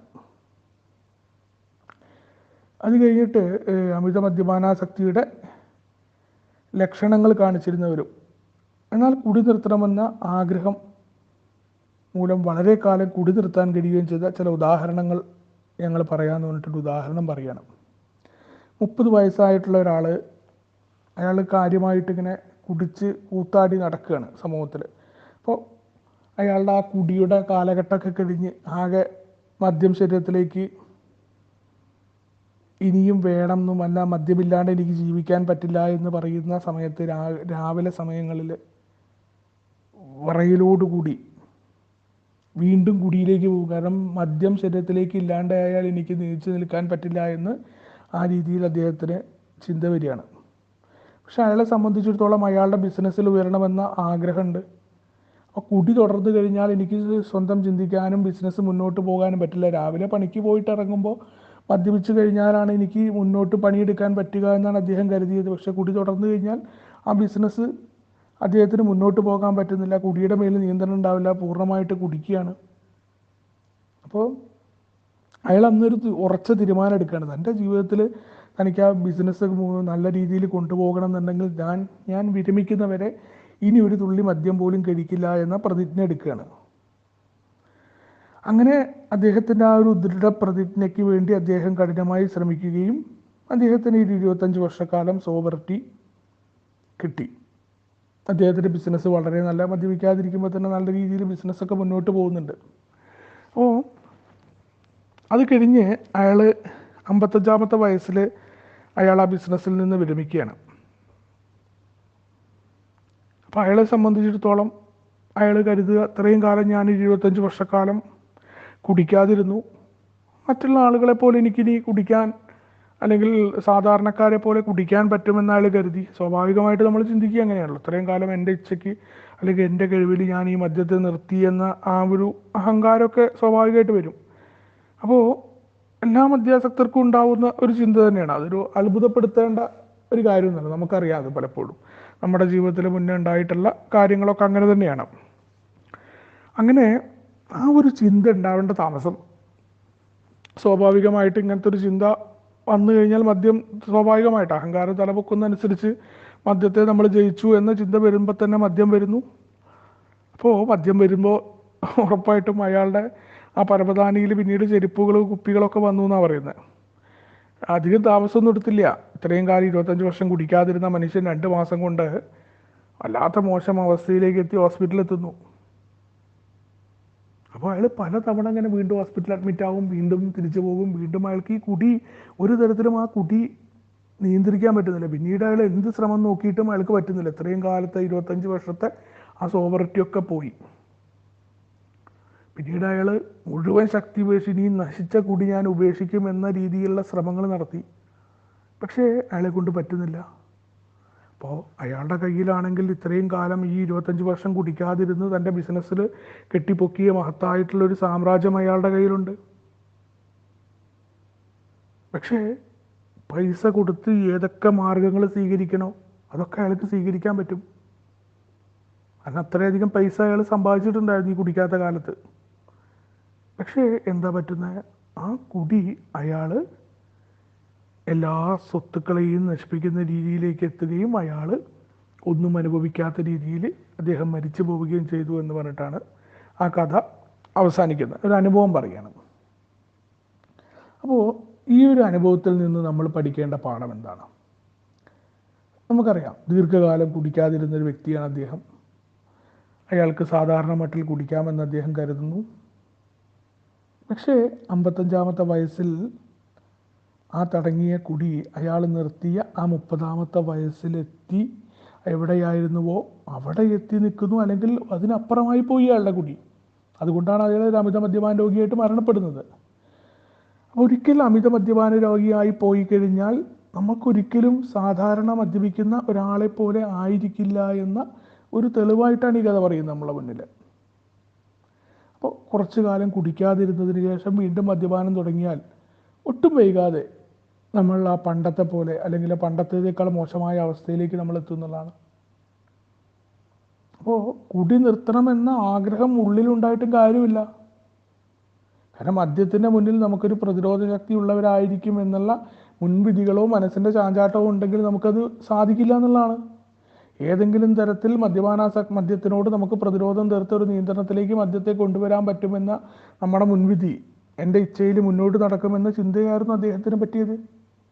അപ്പോൾ ഈ ഒരു മനുഷ്യൻ്റെ അനുഭവത്തിൻ്റെ വെളിച്ചത്തിൽ സ്വന്തം ഇച്ഛാശക്തി കൊണ്ട് അയാൾ നിർത്തിയതുപോലെ ഞങ്ങൾക്ക് മദ്യപാനം നിർത്താമെന്ന് ചെറുപ്പക്കാർ പ്രോത്സാഹിപ്പിക്കപ്പെട്ടേക്കാം. നമുക്കറിയാം, പല ആളുകളും കുടിക്കാതിരിക്കുന്നത് കണ്ടിട്ടുണ്ട്. നമ്മൾ പലപ്പോഴായിട്ട് പലരും പറയുന്നുണ്ട്, ഇതൊന്നും ഇല്ലാതെ തന്നെ കുടി നിർത്തിയ ആളുണ്ട്, ധ്യാനം കൂടിയിട്ട് പല രീതിയിൽ പലരും നിർത്താറുണ്ട്. അപ്പോൾ ഒരിക്കലും ഇതിലൊന്നൊരു കുത്തകയെ അവകാശപ്പെടുന്നുമില്ല. പക്ഷേ കുടി നിർത്തണമെന്ന് യഥാർത്ഥത്തിൽ ആഗ്രഹമുണ്ടായിട്ടല്ല ഈ പല ആളുകളും കുടി നിർത്തുന്നത് എന്നുള്ളതാണ്. ഈ മദ്യാസക്തി എന്ന് പറയുന്ന രോഗം ഒരിക്കൽ വന്നു കഴിഞ്ഞാൽ നമ്മുടെ ഉള്ളിൽ നിന്ന് പോകില്ല. അപ്പോൾ നമ്മൾ ആ രീതിയിൽ നിർത്തിക്കഴിഞ്ഞാലും എപ്പോൾ വേണമെങ്കിലും ഈ രോഗം നമ്മളെ കീഴ്പ്പെടുത്താം. അപ്പം അത് നമ്മുടെ കൂട്ടായ്മയിലെത്തി അന്നത്തെ കാലത്ത് 30 വയസ്സോ അല്ലെങ്കിൽ അതിൽ ഇപ്പോൾ 30-ൽ കമ്മിയോ ഉള്ള ആളുകൾ കുറച്ച് കാലേ കുടിച്ചിട്ടുള്ളൂ. പക്ഷേ ഈ 20 വർഷം നമ്മളെ 20 വർഷക്കാലമൊക്കെ നിരന്തരമായി കുടിയിലേർപ്പെട്ട ആളെക്കാളും മോശമായ അവസ്ഥയിലേക്ക് ഈ ആളുകൾ എത്താറുണ്ട്. അപ്പോൾ വയസ്സ് അല്ലെങ്കിൽ ചില ആൾക്കാർ പറയും, അവനൊക്കെ വളരെ ചെറുപ്പത്തിൽ കൂട്ടായ്മയിൽ വന്നു. പക്ഷെ അയാളുടെ അവസ്ഥ അങ്ങനെയായിരിക്കും. അപ്പോൾ അധികകാലം കുടിച്ചിരിക്കണം എന്ന് ആവശ്യമില്ല. ഒരു ബിഞ്ച് ഡ്രിങ്കർ ഹോസ്പിറ്റലിൽ അഡ്മിറ്റ് ആകിയ സമയത്ത് 25 വർഷത്തോളം കുടിച്ച ഒരാളെക്കാൾ 5 വർഷം കുടിച്ച ബിഞ്ച് ഡ്രിങ്കറുടെ ലിവറിൻ്റെ അവസ്ഥ മോശമായിരുന്നു. അപ്പോൾ ഓരോ ആളുകളുടെയും ആ കുടിയുടെ അളവും അവരുടെ രീതികളും അനുസരിച്ച് ഇതൊക്കെ വ്യത്യസ്തമായിരിക്കും. അല്ലെങ്കിൽ ഇത്ര വയസ്സിലാണ് ആൽക്കഹോളിക്സ് അനോണിമസിൽ വന്നിട്ട് കുടി നിർത്തേണ്ടത് എന്നുള്ള കാര്യമൊന്നുമില്ല. ചില അവസ്ഥകളാണ് ചിലരെ പെട്ടെന്ന് തന്നെ എത്തിക്കുന്നു. അല്ലെങ്കിൽ ഈ പറയുന്ന അനുഭവ കഥകളിൽ നിന്നൊക്കെ പാഠങ്ങൾ പഠിച്ച്, അല്ലെങ്കിൽ ഇത്തരം ഒരു അനുഭവം എനിക്ക് ഉണ്ടായാലേ പഠിക്കുള്ളൂ എന്നുള്ള കാര്യം നമുക്കില്ല. നമുക്കത് കണ്ടുപിടിക്കാൻ പറ്റും. ചില ആളുകളുടെ, നമ്മുടെ സുഹൃത്തുക്കൾക്ക് ഉണ്ടാവുന്ന അനുഭവങ്ങളിൽ നിന്ന് പാഠം ഉൾക്കൊണ്ട് നമുക്ക് മുന്നോട്ട് പോകാൻ പറ്റും തന്നെയാണ് നമ്മുടെ പ്രോഗ്രാം നമ്മളോട് പറയുന്നത് എന്നുള്ളതാണ്. അപ്പോൾ ഒരാൾ കൂടുതൽ കാലം കുടിച്ചിരിക്കണമെന്നോ അല്ലെങ്കിൽ ഇത്ര അളവിൽ കുടിച്ചിരിക്കണമെന്നോ ഒന്നുമില്ല.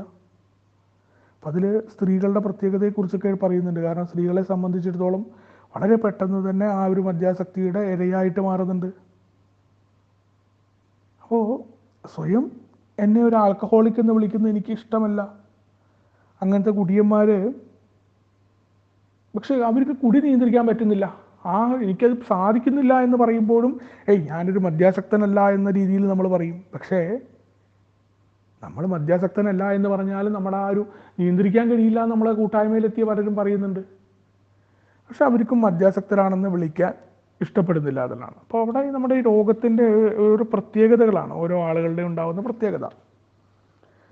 അപ്പോൾ ആൽക്കഹോളിക്സ് അനോണിമസിൻ്റെ കൂട്ടായ്മയിലെ ഓരോ വ്യക്തികളും പൊതുവായ തത്വത്തിൽ ഈ രീതിയിലൊക്കെയാണ് മദ്യാസക്തി എന്ന് പറയുന്ന രോഗത്തിനുണ്ടാവുക, അല്ലെങ്കിൽ രോഗത്തിൻ്റെ ലക്ഷണങ്ങൾ ഇങ്ങനെയാണ് എന്ന് അനുഭവത്തിൻ്റെ വെളിച്ചത്തിൽ പറയുകയാണ്. അപ്പോൾ അത് പലർക്കും പല രീതിയിലാണ് ഉണ്ടാവുക. ഇത്ര അളവിൽ കുടിക്കണമെന്നോ അല്ലെങ്കിൽ മറ്റുള്ളവരുടെ അതേ അനുഭവങ്ങൾ നമുക്ക് ഉണ്ടായിക്കൊള്ളണമെന്നോ ഒന്നുമില്ല. പല രീതിയിൽ നമുക്കിത് മനസ്സിലാക്കാൻ പറ്റും. നമ്മളൊരു അമിത മദ്യപാന രോഗിയാണോ എന്ന് നമുക്ക് സ്വയം മനസ്സിലാക്കാനും അത് നമ്മുടെ ഉള്ളിൽ ഉറപ്പിക്കുകയും ചെയ്താൽ രോഗവിമോചനത്തിൻ്റെ ആദ്യത്തെ പടിയായി എന്നുള്ളതാണ്. അപ്പോൾ നമ്മുടെ സ്വന്തം ഇച്ഛാശക്തി ഉപയോഗിച്ച്, അല്ലെങ്കിൽ ആ ഇച്ഛാശക്തി എനിക്കുണ്ട് എന്ന് പറഞ്ഞ് കുടി നിർത്താമായിരുന്ന സമയത്തിന് ശേഷവും വളരെ കാലം നമ്മൾ മദ്യപിച്ചു കൊണ്ടേയിരുന്നുവെന്ന് നമുക്ക് നമ്മുടെ കഴിഞ്ഞ കാലത്തെക്കുറിച്ച് നമുക്ക് പരിശോധിക്കുമ്പോൾ നമുക്ക് ബോധ്യമാവും. അപ്പോൾ ഏതെങ്കിലും ആൾക്കാർക്ക് തോന്നുകയാണ് ഞങ്ങൾ ഈ ഒരു അപകട മേഖലയിൽ എത്തിയോ എന്ന സംശയം വരികയാണെങ്കിൽ 1 വർഷത്തേക്ക് അവരോട് മദ്യപാനം ഉപേക്ഷിക്കാൻ പറയുകയാണ്. 1 വർഷത്തേക്ക് ഉപേക്ഷിക്കാൻ ശ്രമിക്കുക. അപ്പോൾ ഒരു ഗുരുതരാവസ്ഥയിലാണ് ഈ ഒരു മദ്യാസക്തനെങ്കിൽ അയാൾ വിജയിക്കാനുള്ള സാധ്യത വിരളമാണെന്നാണ് പറയുന്നത്. കാരണം അന്നത്തെ കാലത്തുള്ള അംഗങ്ങളുടെ അനുഭവത്തിൽ ചിലപ്പോഴൊക്കെ ഈ പറയുന്ന 1 വർഷക്കാലത്തേക്ക് ഞങ്ങൾ കുടി നിർത്തിയിരുന്നു. ആ കുടി നിർത്തി പിന്നീട് തുടങ്ങിയ കുടി ആ 1 വർഷം മുന്നേ എവിടെയാണോ എത്തിയ അതിനേക്കാൾ വളരെ മോശപ്പെട്ട കുടിയനായിട്ടോ അല്ലെങ്കിൽ ഒരു തരത്തിലും നിയന്ത്രണം മദ്യത്തിൻ്റെ മേലിൽ ഇല്ലാത്ത രീതിയിലേക്ക് മാറുകയാണ്. അപ്പോൾ കുറേ വർഷങ്ങളിലേക്ക് കുടി നിർത്താൻ കഴിയുന്ന ആളാണെങ്കിലും നമ്മളൊരു മദ്യാസക്തനായിട്ട് മാറാനുള്ള സാധ്യതയുണ്ട് എന്നാണ് പറയുന്നത്.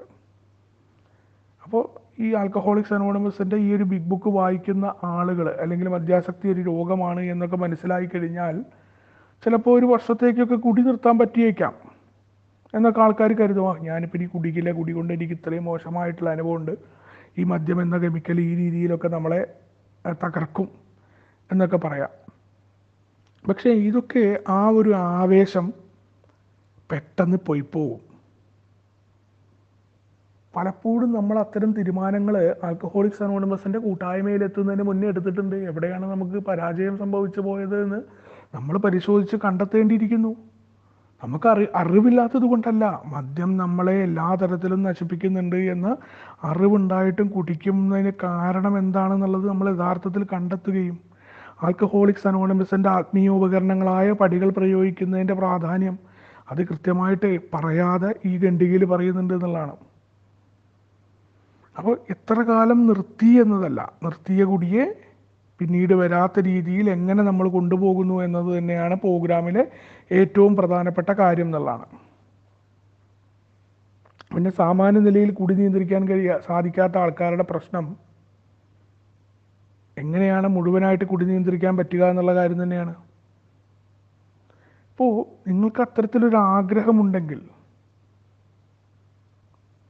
ആത്മീയമായ അടിത്തറയിൽ കൂടിയല്ലാതെ കുടി നിർത്താൻ സാധിക്കുമോ എന്നുള്ളത്, കുടിക്കണോ വേണ്ടയോ എന്ന വിവേചന ബോധത്തിന് വേണ്ടി ഇച്ഛാശക്തി അയാൾക്ക് എത്രമാത്രം നഷ്ടപ്പെട്ടിരിക്കുന്നു എന്നതിനെ ആശ്രയിച്ചാണ് ഇരിക്കുന്നത് എന്നുള്ളതാണ്. ആത്മീയമായ ഉപകരണങ്ങൾ സ്വീകരിക്കണോ, അതല്ല അല്ലാത്ത രീതിയിൽ ഈ പറയുന്ന അറിവുകളെ വെച്ചുകൊണ്ട് മദ്യപാന ആസക്തി രോഗമാണ്, മാരകമായിട്ടുള്ള കുടുംബരോഗമാണ്, എൻ്റെ ശരീരത്തിലെ അവയവങ്ങളെ, കരളിനെ തൊട്ട് കിഡ്നിയെ തൊട്ട് ബാക്കിയുള്ള അവയവങ്ങളെ ഒക്കെ നശിപ്പിക്കും എന്ന അറിവ് ഉപയോഗിച്ചും കൊണ്ട് മദ്യം എനിക്ക് ഹാനികരമാണ് എന്ന മദ്യത്തിൻ്റെ ബോട്ടിൽ തന്നെ എഴുതി വെച്ചിട്ടുള്ള ആ കാര്യം കൊണ്ട് നമുക്ക് മദ്യം നിർത്താൻ പറ്റുമോ എന്നുള്ളതാണ്. അപ്പോൾ ഒരു ആത്മീയമായ അടിത്തറയില്ലാതെ പറ്റുന്ന ആളുകളുണ്ട്. അതെന്തുകൊണ്ട് അവർക്ക് അങ്ങനെ സാധിക്കുന്നുണ്ടെങ്കിൽ അവരുടെ ഇച്ഛാശക്തി അയാൾക്ക് എത്രമാത്രം നഷ്ടപ്പെട്ടിരിക്കുന്നു എന്നുള്ള അളവുപോലെ അയാൾ തന്നെ അളക്കണം. ആ ഇച്ഛാശക്തി നഷ്ടപ്പെട്ടു പോകാത്ത ആളുകളാണ് പലപ്പോഴും ഈ ഒരു മാർഗങ്ങളൊന്നുമില്ലാതെ കുടി നിർത്താൻ പറ്റുന്നത് എന്നുള്ളതാണ്. അപ്പോൾ അത് നമുക്കേ അറിയാൻ പറ്റുള്ളൂ, നമ്മൾ തന്നെ പരിശോധിച്ച് അറിയേണ്ടതാണ്. അതുകൊണ്ടാണ് പലപ്പോഴും പല ആളുകൾക്കും നിർത്താൻ പറ്റുകയും നമുക്ക് പറ്റാതിരിക്കുകയും ചെയ്യുന്നത്. അപ്പോൾ അത്തരം ഒരു ഇച്ഛാശക്തി നമുക്കില്ലെങ്കിൽ ചെയ്യേണ്ട ഒരൊറ്റ പരിപാടിയാണ് ആ ആത്മീയമായ അടിത്തറ. ആൽക്കഹോളിക്സ് അനോണിമസിൻ്റെ ആത്മീയ അടിത്തറ എന്താണ്? 12 പടികളാണ്. അതാണ് പറയുന്നത്. അപ്പോൾ എന്നേക്കുമായിട്ട് കുടി നിർത്തണമെന്ന ആഗ്രഹം നമുക്കുണ്ട്. അത് പണ്ടും ഉണ്ടായിരുന്നു. കൂട്ടായ്മയിൽ എത്തുന്നതിന് മുന്നേ നമ്മൾ വിചാരിക്കാറുണ്ട് ആ കുടിയുടെ ഏറ്റവും മോശമായ അവസ്ഥയിൽ ഈ പണ്ടാരടങ്ങിയ കുടിയൊന്ന് നിർത്തിയാൽ മതിയായിരുന്നു എന്നൊക്കെ. പക്ഷെ പലപ്പോഴും നമുക്ക് സാധിക്കും. നമ്മൾ പറയും എങ്ങനെയാണ് ഞാൻ കുടിച്ചത് നമുക്കറിയില്ല എന്ന് പറയുന്നുണ്ട്. അപ്പോൾ അത് ഈ നമ്മുടെ രോഗത്തിൻ്റെ ഒരു വളരെ പ്രത്യേകതയായിട്ടാണ് നമ്മൾ കാണുന്നത്. നമ്മുടെ രോഗത്തിൻ്റെ പ്രശ്നം അത് തന്നെയാണ്. നമുക്കത് നിർത്താനുള്ള കഴിവില്ല, ഇച്ഛാശക്തി വർക്ക് ചെയ്യുന്നില്ല എന്നുള്ളതാണ്.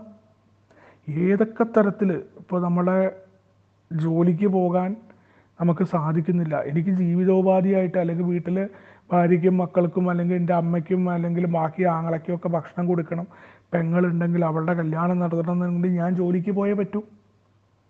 അപ്പോൾ ആ ആവശ്യങ്ങളൊക്കെ ഉണ്ടായിട്ടും അതെത്ര വലിയ മഹത്തരമാണെങ്കിലും കുടി നിർത്തുന്നതിന് ദയനീയമായിട്ട് നമ്മൾ പരാജയപ്പെടുന്നുണ്ട്. നമ്മളെക്കൊണ്ട് ആ ഇച്ഛാശക്തി, അതാണ് അതിൻ്റെ പ്രധാനമായിട്ട് ആ ഖണ്ഡികയിൽ എടുത്ത് പറയുന്നൊരു കാര്യം.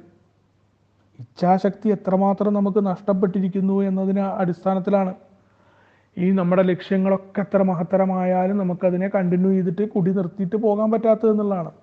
അവിടെ നമുക്ക് ആത്മീയമായൊരു അടിത്തറ ഉണ്ടെങ്കിൽ മാത്രമാണ് മുന്നോട്ട് പോകാൻ പറ്റുക എന്നും അവിടെയാണ് പ്രോഗ്രാം. ഈ പടികൾ എന്തിനാണ് നമ്മൾ പ്രാക്ടീസ് ചെയ്യുന്നത് എന്നതിൻ്റെ ഏറ്റവും പ്രധാനമായി കിടക്കുന്നൊരു കാര്യം അതാണ്.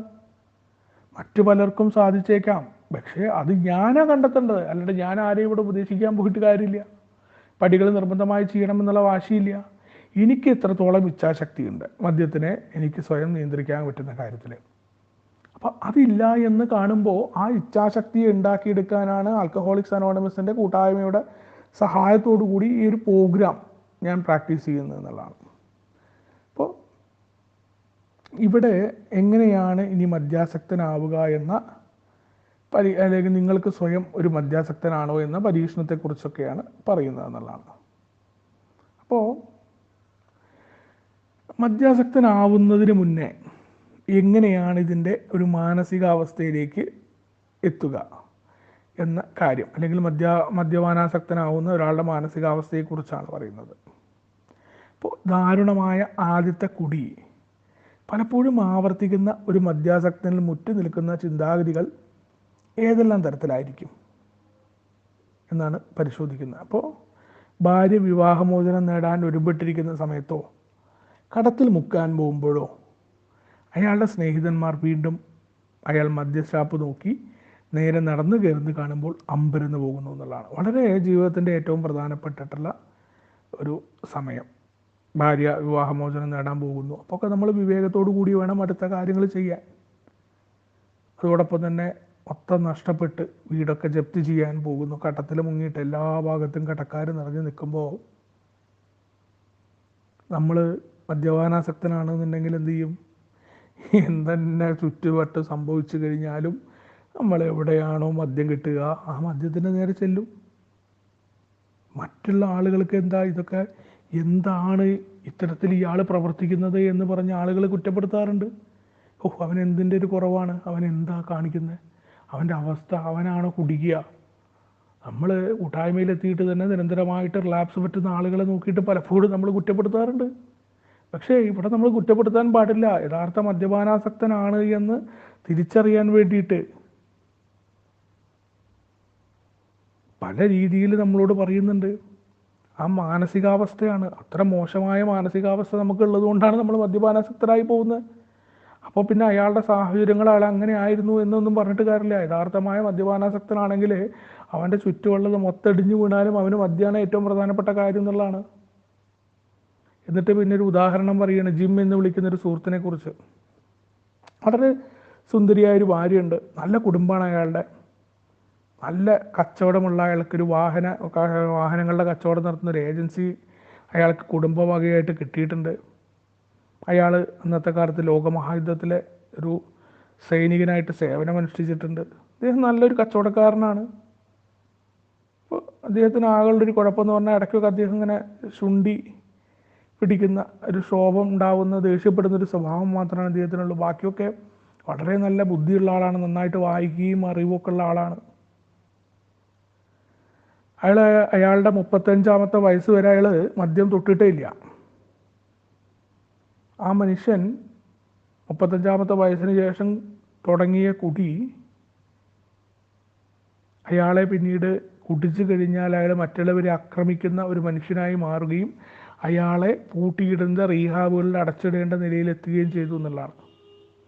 അപ്പോൾ ആ രീതിയിലേക്ക് ഇത്രയും കാലത്ത് ജീവിച്ചിരുന്ന ഒരു മനുഷ്യൻ, ജിം എന്ന് പറയുന്ന അയാൾക്ക് നല്ല ഭാര്യയുണ്ട്, നല്ല കുടുംബം ഉണ്ട്, നല്ല കച്ചവടക്കാരനാണ്, എല്ലാ തരത്തിലും ബുദ്ധിയുള്ളവനെ 35 വയസ്സിനെ കുടിച്ചിട്ടില്ല. ആ വ്യക്തി ആൽക്കഹോളിക്സ് അനോണിമസിൻ്റെ ആളുകളുമായിട്ട് അന്നത്തെ ബന്ധപ്പെട്ടു. ഇപ്പോൾ നമ്മുടെ പഴമക്കാർ അദ്ദേഹത്തിന് സന്ദേശം കൊടുക്കുന്ന സമയത്ത് അവർ അദ്ദേഹത്തിനോട് മദ്യപാനാസക്തിയെ പറ്റിയിട്ട് നമ്മൾ പ്രോഗ്രാമിൽ പറയുന്ന കാര്യങ്ങളൊക്കെ പറഞ്ഞു കൊടുത്തു. അപ്പോൾ നമ്മൾ അനുഭവങ്ങളും ശക്തിയും പ്രതീക്ഷകളും പങ്കുവെക്കലാണ് നമ്മുടെ പ്രോഗ്രാമിൻ്റെ പ്രധാനമായിട്ടുള്ള പരിപാടി. അപ്പോൾ ഞങ്ങളുടെ അനുഭവം ഇങ്ങനെയായിരുന്നു, ഞങ്ങൾ ഈ രീതിയിലാണ് മുന്നോട്ട്, ഞങ്ങൾ എങ്ങനെയുള്ളവരാണ്, എന്ത് സംഭവിച്ചു, ഇപ്പോൾ എങ്ങനെയുള്ളവരാണ് എന്ന കാര്യങ്ങളൊക്കെ അദ്ദേഹത്തിനോട് പറഞ്ഞു കൊടുക്കുകയാണ്. മദ്യാസക്തി എന്നത് രോഗമാണ്, ഞങ്ങൾ ഈ രീതിയിലാണ് ഈ രോഗത്തിൽ നിന്ന് മോചനം നേടിയത് എന്നൊക്കെ. അപ്പോൾ അദ്ദേഹം നമ്മുടെ പരിപാടി ആൽക്കഹോളിക്സ് അനോണിമസിൻ്റെ പരിപാടി മീറ്റിങ്ങിൽ വരാനും പ്രോഗ്രാമിലേക്ക് അദ്ദേഹം തുടക്കം കുറിച്ചു. അപ്പോൾ അയാളുടെ കുടുംബം വീണ്ടും വന്നു. അദ്ദേഹത്തിന് മദ്യം കൊണ്ട് അദ്ദേഹത്തിൻ്റെ കുടുംബത്തിൽ നിന്നൊക്കെ അകലെ അദ്ദേഹം നകന്നു പോയിരുന്നു. അപ്പോൾ അദ്ദേഹം ഒരു വിൽപ്പനക്കാരനെന്ന നിലയിൽ അയാളുടെ മദ്യപാനം കൊണ്ട് 35-ാമത്തെ വയസ്സിൽ തുടങ്ങിയ മദ്യപാനം കൊണ്ട് നഷ്ടപ്പെട്ട അതേ സ്ഥാപനത്തിൽ അദ്ദേഹം ജോലി ചെയ്യാൻ വേണ്ടിയിട്ട് കയറുകയാണ്. അപ്പോൾ വളരെ കുറച്ച് കാലത്തേക്ക് അദ്ദേഹം കുടിക്കുന്നില്ല, സംഗതിയൊക്കെ വളരെ നന്നായിട്ട് പോയിക്കൊണ്ടിരുന്നു. പക്ഷേ അവിടെ പ്രധാനപ്പെട്ടൊരു കാര്യം ഉണ്ട്, മദ്യപിക്കുന്നില്ല എന്നുള്ളൂ. അദ്ദേഹത്തിൻ്റെ ആത്മീയമായ ചിന്താഗതികൾ വിശാലമാക്കാൻ വരുമ്പോട്ടില്ല എന്ന് പറയുന്നുണ്ട്. കാരണം ആത്മീയമായ ചിന്താഗതികൾ ആൽക്കഹോളിക്സ് അനോണിമസിൻ്റെ പടികൾ, എന്തുകൊണ്ടാണ് ഈ പടികൾ ചെയ്യുന്നതിൻ്റെ പ്രാധാന്യം എന്നുള്ള ഒരു കാര്യമാണ് പറയുന്നത്. അദ്ദേഹം മദ്യപിക്കുന്നില്ല, അദ്ദേഹത്തിന് നഷ്ടപ്പെട്ടു പോയ സ്ഥാപനത്തിൽ വീണ്ടും ഒരു ജീവിതം തുടങ്ങാൻ വേണ്ടി അദ്ദേഹം ഒരു ആരംഭം കുറിച്ചു. എന്താ ഉണ്ടായത്? അയാൾ വളരെ പെട്ടെന്ന് മദ്യത്തിലേക്ക് നടന്നെടുത്തു. ആ നടന്നെടുക്കൽ വളരെ ദയനീയമായ രീതിയിൽ അയാളെ എത്തിക്കുകയാണ്. കുടിച്ചുന്മത്തനായി എന്നാണ് പറയുന്നത്. ഒരു തരത്തിലും ബോധമില്ലാത്ത രീതിയിൽ വീണ്ടും വീണ്ടും അയാളുടെ ജീവിതത്തിലുണ്ടായിരുന്ന അയാൾ നഷ്ടപ്പെടുത്തിയ കാര്യങ്ങളൊക്കെ മറന്നുകൊണ്ട് എനിക്കിനി ആകെ ഒരു മോചനം എന്ന് പറയുന്നത് ഈ ഒരു ജോലിയാണ് എന്നുള്ള എല്ലാ ചിന്തയെയും മറന്നുകൊണ്ട് അയാൾ കുടിച്ചുന്മത്തനായി. ഒരൊറ്റ തെറ്റേ അയാൾ ചെയ്തുള്ളൂ. അയാളുടെ ആത്മീയമായ ചിന്താഗതികളെ വിശാലമാക്കാൻ അയാൾ പടികൾ പ്രാക്ടീസ് ചെയ്തില്ല എന്നാണ് പറയുന്നത്.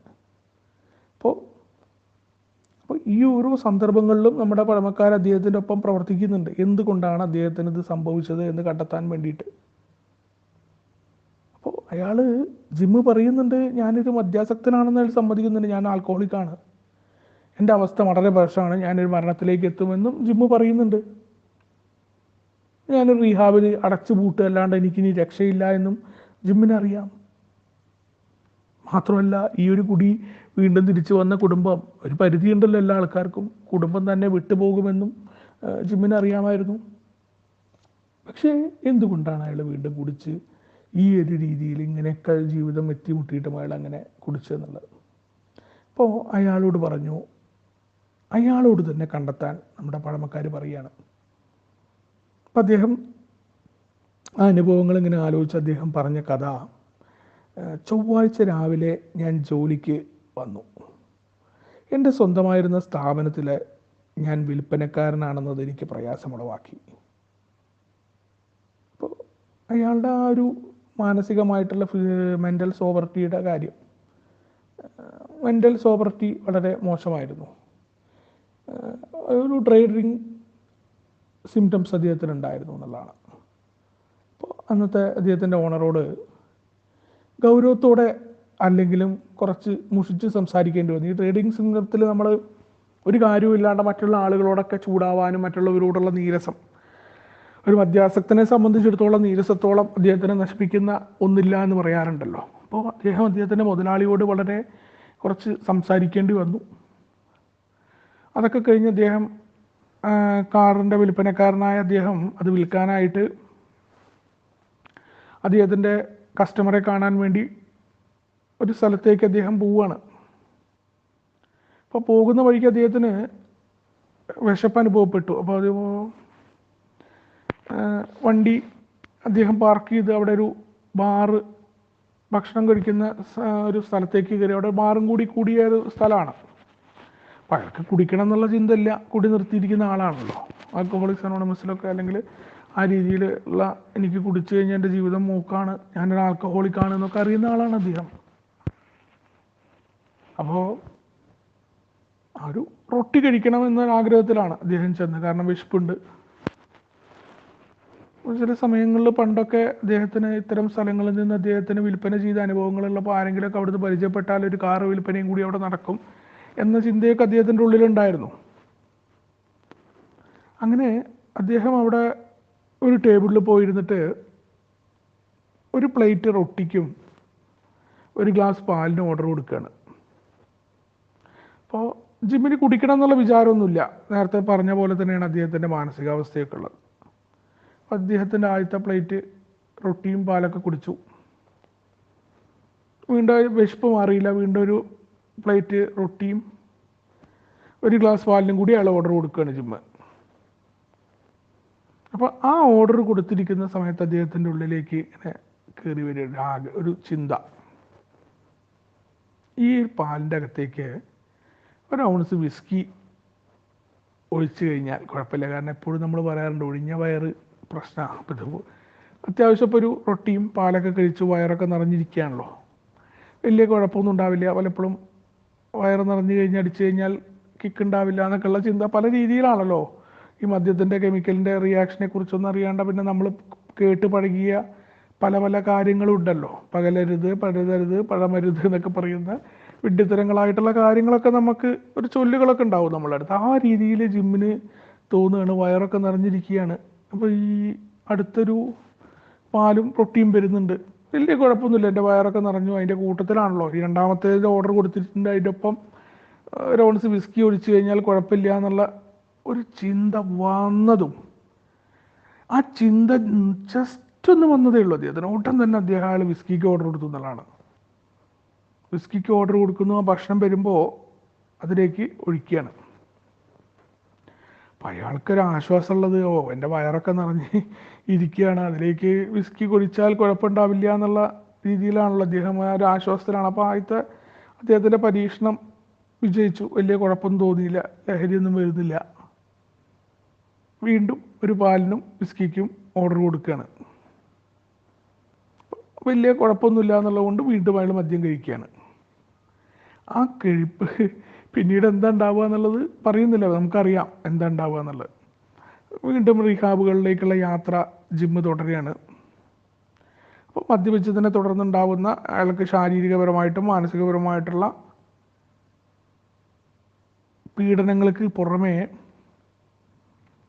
മറ്റ് ശിക്ഷ ലഭിക്കുമെന്നുള്ള കാര്യം അയാൾക്ക് ഓർമ്മ വരുന്നു. റീഹാബിലുണ്ടാവുന്ന പീഡനങ്ങളും മറ്റ് പ്രശ്നങ്ങളൊക്കെ, കാരണം ബഹളങ്ങൾ ഉണ്ടാക്കും, മറ്റ് രീതിയിലുള്ള ബുദ്ധിമുട്ടുകളൊക്കെ ഉണ്ടാവും, ഭാര്യയും മറ്റേ മക്കളൊക്കെ വിട്ടുപോകും എന്നുള്ള പേടി, ജോലി ആ കുറേ കാലത്തിന് ശേഷം നഷ്ടപ്പെട്ടു പോയിട്ടുള്ളൊരു ജോലി തിരിച്ചു കിട്ടിയിരിക്കുകയാണ്, എങ്ങനെയെങ്കിലുമൊക്കെ മുന്നോട്ട് പോകാനുള്ള ആകെയുള്ള ഒരു പ്രതീക്ഷയാണ്. അപ്പോൾ അതും നഷ്ടപ്പെടുന്നുള്ള അവസ്ഥ. അപ്പോൾ അവിടെ നമുക്ക് അയാൾക്ക് ഉണ്ടാവുന്ന മാനസികമായിട്ടുള്ള യാതനയും അല്ലെങ്കിൽ അയാളുടെ ശരീരത്തിലുണ്ടാവുന്ന പ്രയാസങ്ങളൊക്കെ വിട്ടുകളയാം. ഒരു മദ്യപാനം എന്ന നിലയിൽ അയാളെക്കുറിച്ച് വ്യക്തമായ അറിവുണ്ടായിട്ടും അയാൾ ഒരു ആൽക്കഹോളിക്കാണെന്ന് ജിമ്മിന് കൃത്യമായിട്ട് അറിയാം. പക്ഷേ അവിടെ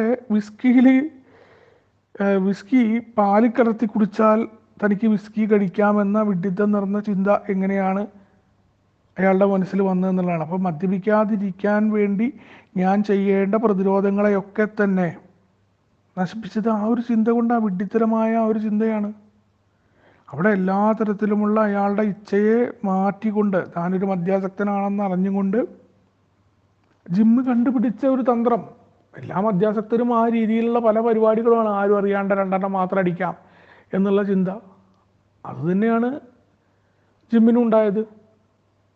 അപ്പോൾ തനിക്ക് വിസ്കി പാലിൽ കലർത്തിയാൽ കുടിക്കാമെന്ന ചിന്ത കൊണ്ടാണ് അയാൾ വീണ്ടും കുടിക്കുന്നത് എന്നുള്ളതാണ്. അപ്പോൾ അയാളുടെ ഉള്ളിൽ ഒരു ആൽക്കഹോളിക് ആണെന്നുള്ള ബോധത്തെയൊക്കെ നീക്കിക്കൊണ്ട് അയാൾ വീണ്ടും കുടിച്ച് ആ രീതിയിലേക്ക് എത്തിപ്പെടുകയാണ്. ഇതിനെ സംബന്ധിച്ചിടത്തോളം പുറത്തുള്ള ആൾക്കാർ ഭ്രാന്താണെന്നാണ് പറയുക. അപ്പോൾ ഒരു മനുഷ്യനെ സംബന്ധിച്ചിടത്തോളം ഇത്രയൊക്കെ അനുഭവങ്ങൾ ഉണ്ടായിട്ട് അയാൾ പഠിക്കുന്നില്ല, അയാൾക്ക് ചിന്തിക്കാനുള്ള ആ ഒരു അവസ്ഥ ഉണ്ടാവുന്നില്ല. അപ്പം അതിനെന്താണ് വിളിക്കുക എന്നാണ് ചോദിക്കുന്നത്. അപ്പോൾ പുറത്തുള്ള ഒരാളെ സംബന്ധിച്ചിടത്തോളം ഇതൊക്കെ, അല്ലെങ്കിൽ ഇത്തരം ഒരു അനുഭവങ്ങളിലൂടെ കടന്നു വരാത്ത ഒരാൾ വിചാരിക്കും ഇതൊക്കെ എന്താ പ്രാന്താണ്, അല്ലെങ്കിൽ ഇതൊക്കെ വെറുതെ നമ്മൾ കുറേ കൂട്ടി പറയുകയാണെന്നൊക്കെ വിചാരിക്കും. പക്ഷേ ആൽക്കഹോളിക്സ് അനോണിമസിൻ്റെ ഉള്ളിൽ നമുക്കറിയാം, നമ്മൾ കണ്ട നമ്മളുടെ അനുഭവങ്ങൾ, നമ്മുടെ സുഹൃത്തുക്കളായിട്ടുള്ള മറ്റംഗങ്ങളുടെ അനുഭവങ്ങൾ, നമ്മളെന്നും കേൾക്കുന്നുണ്ട് പല അനുഭവങ്ങൾ. ആ അനുഭവങ്ങളിൽ ഇതത്ര വലിയ സംഭവിക്കാൻ പറ്റാത്ത കാര്യമല്ല നമുക്കറിയാം. ജീവിതത്തിലുണ്ടാവുന്ന എന്തൊക്കെ കാര്യങ്ങൾ, അവസാനത്തെ കച്ചിത്തുരുമ്പ് പോലെ ഭാര്യയും സുഹൃത്തുക്കളൊക്കെ വന്ന് ഇനി കുടിക്കില്ല എന്നുറപ്പുണ്ടായിട്ടും ഈ പറയുന്ന ആത്മീയ ചിന്താഗതിയെ വിശാലമാക്കാൻ ഒരുമ്പെടാതെ വീണ്ടും പോയി കുടിക്കുന്ന പാവപ്പെട്ട അല്ലെങ്കിൽ ദുർബലരായിട്ടുള്ള നമ്മുടെ സഹോദരങ്ങളുടെ കാഴ്ചകൾ നമ്മൾ കാണുന്നുണ്ട്. അപ്പോൾ ആൽക്കഹോളിക്സ് അനോണിമസിനെ സംബന്ധിച്ചിടത്തോളം ഇതൊരു പുത്തിരിയല്ല. നമുക്ക് മാത്രമേ മനസ്സിലാവൂ, സമൂഹത്തിലെ മറ്റാളുകൾക്ക് മനസ്സിലാവില്ല. എന്നിട്ട് പോലും നമ്മൾ പലരും കുറ്റപ്പെടുത്താറുണ്ട്. എന്തിൻ്റെ കുറവാണ് അവന്, ആൽക്കഹോളിക്സ് അനോണിമസിൽ വന്നില്ലേ, അവൻ എന്താ വീണ്ടും പോയി കുടിക്കുന്നത് എന്നൊക്കെ നമ്മൾ കുറ്റപ്പെടുത്താറുണ്ട്. പക്ഷേ നമ്മളല്ലാതെ ആരാണ് ഇവരെ മനസ്സിലാക്കുക? കാരണം നമുക്കറിയാം ഈ രോഗം അത്ര കഠിനമാണ് എന്നുള്ളതാണ്. ഇപ്പം മദ്യം കുടിച്ചതിന് ശേഷം ഉണ്ടാകുന്ന എന്തൊക്കെയാണ് പ്രശ്നം എന്നൊക്കെ നമ്മുടെ ഉള്ളിലും പലപ്പോഴായിട്ട് ഉണ്ടാക്കിയിട്ടുണ്ട്, ജിമ്മിനുണ്ടായതിനേക്കാൾ കൂടുതലായിട്ട്. പക്ഷേ എല്ലാ കാര്യത്തെയും നീതീകരിക്കുന്ന നമ്മുടെ സ്വഭാവത്തിൻ്റെ ഒരു ദൂഷ്യം തന്നെയാണത്. നമുക്ക് എല്ലാത്തിനും നമ്മുടേതായ നീതീകരണം ഉണ്ടാക്കും, നമ്മുടേതായ ന്യായങ്ങൾ നമ്മൾ കണ്ടെത്തും. അപ്പോൾ ആ ഒരു കാര്യമാണ് ആദ്യത്തെ കുടി നമുക്ക് തടയാൻ പറ്റാത്ത രീതിയിൽ നമ്മൾ എത്തിക്കുക എന്നുള്ളതാണ്. ഏതെങ്കിലും ഒരു ഭ്രാന്തിന്, ഇപ്പം ജിമ്മിനുണ്ടായ അവസ്ഥയെ പുറത്തുള്ള ആൾക്കാർ ഭ്രാന്ത് എന്നാണ് പറയുക. അപ്പം അതേപോലെയുള്ള നിസ്സാരമായ ഒഴിവ് കഴിവ് പറയുക എന്നത് നമ്മുടെ യഥാർത്ഥ സ്വഭാവം തന്നെയാണ് എന്നുള്ളതാണ്.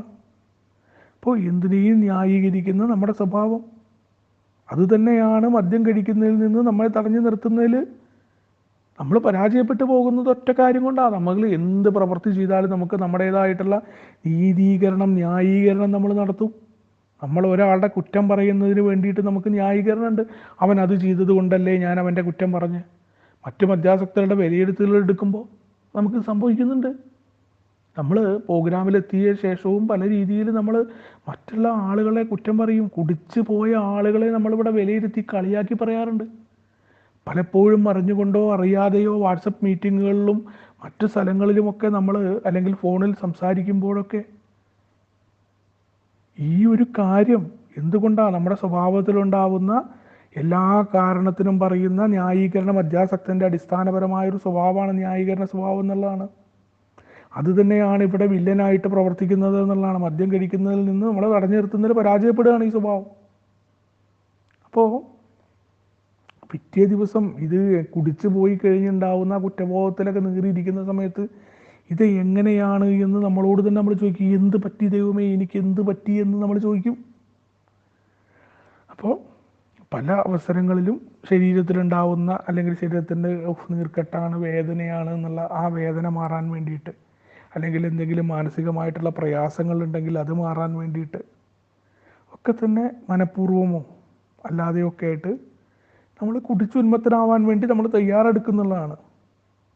അപ്പോൾ ഈ ഒരു കുടിയുടെ തുടക്കത്തിൻ്റെ കാര്യത്തിൽ ആ തുടക്കത്തിൽ എന്താണ് സംഭവിച്ചത് എന്ന് പിന്നീടുണ്ടായ പല സംഭവ വികാസങ്ങളും ഉണ്ടാവും നമ്മുടെ കുടിയിൽ. ആദ്യത്തെ ആ ഒരു കുടി തുടക്കമിടുന്നതിന് പിന്നീട് നമ്മൾ എന്താ ചെയ്യുക, ഇതിനൊക്കെ ന്യായീകരണങ്ങളും ഒഴിവ് കഴിവുകളും പറയും എന്നുള്ളതാണ്. അത് യഥാർത്ഥത്തിൽ പുറത്തു നിന്ന് ചിന്തിക്കുന്ന ആളൊരു വട്ടന്മാരാണ് ഇവർ എന്ന് പറയുമ്പോൾ നമ്മളത് സമ്മതിച്ചു കൊടുക്കാൻ നിർബന്ധിതരാണ്. കാരണം അതുതന്നെയാണ് നമ്മുടെ രോഗത്തിൻ്റെ ഏറ്റവും വലിയ പ്രശ്നം. നമ്മൾ പറയുന്ന ന്യായീകരണങ്ങൾ നമുക്ക് മാത്രമാണ് ന്യായീകരണം, പുറത്തു നിൽക്കുന്ന ആൾക്കാർക്ക് അതിന് ന്യായീകരണമല്ല. ഒരു രസത്തിന് വേണ്ടിയല്ലാതെ മനഃപൂർവ്വം ഞങ്ങൾ കുടിക്കാൻ ആരംഭിച്ചപ്പോൾ അങ്ങനെ കുടിക്കുന്നതിൻ്റെ അനന്തരഫലം എന്തായിരിക്കും എന്നതിനെക്കുറിച്ച് ഫലപ്രദവും ഗൗരവവുമായ യാതൊരുവിധ മുൻധാരണയും ഞങ്ങൾക്കുണ്ടായിരുന്നില്ല എന്ന് ഇപ്പോൾ ഞങ്ങൾക്ക് കാണാൻ കഴിയുന്നുണ്ട് എന്നുള്ളതാണ്. എന്താ സംഭവിക്കുന്നത്? ഒരു രസത്തിന് വേണ്ടിയല്ലാതെ മനഃപൂർവ്വം കുടിക്കുകയാണ്. അപ്പം അതിൻ്റെ അനന്തരഫലം എന്തായിരിക്കും എന്ന് പലപ്പോഴും നമുക്കറിയാൻ പറ്റും. പിന്നീട് നടക്കുന്ന കുടികളൊന്നും രസത്തിന് വേണ്ടിയിട്ടല്ല, കുടിച്ചേ പറ്റൂ എന്ന രീതിയിലാണ് നമ്മൾ കുടിച്ചുകൊണ്ടിരിക്കുന്നത്. അപ്പോൾ നമ്മൾ യഥാർത്ഥത്തിൽ നമുക്ക് ഈ എന്താണ് കുടി കഴിഞ്ഞാൽ ഉണ്ടാവുക എന്ന കാര്യങ്ങളൊക്കെ നമ്മുടെ മുൻ അനുഭവങ്ങൾ ഉണ്ടായിട്ട് നമ്മൾ കുടിച്ചു പോകുന്നുണ്ട്. അപ്പോൾ നമ്മുടെ രോഗം ആൽക്കഹോളിസം എന്ന് പറയുന്ന അമിത മദ്യപാനാസക്തി എന്ന് പറയുന്ന രോഗത്തിൻ്റെ ഭീകരാവസ്ഥ നമ്മുടെ മാനസികമായിട്ടുള്ള ആ ചിന്തകളെ നമുക്കൊരിക്കലും നിയന്ത്രിക്കാൻ കഴിയുകയോ ഒന്നും കഴിയില്ല. അതിനൊക്കെ പകരം നമ്മൾ നീതീകരിക്കുന്ന കാര്യങ്ങളും ഒഴിവ് കഴിവുകളും പറയുന്നു നമ്മുടെ സ്വഭാവത്തെക്കുറിച്ചാണ് പറയുന്നത്.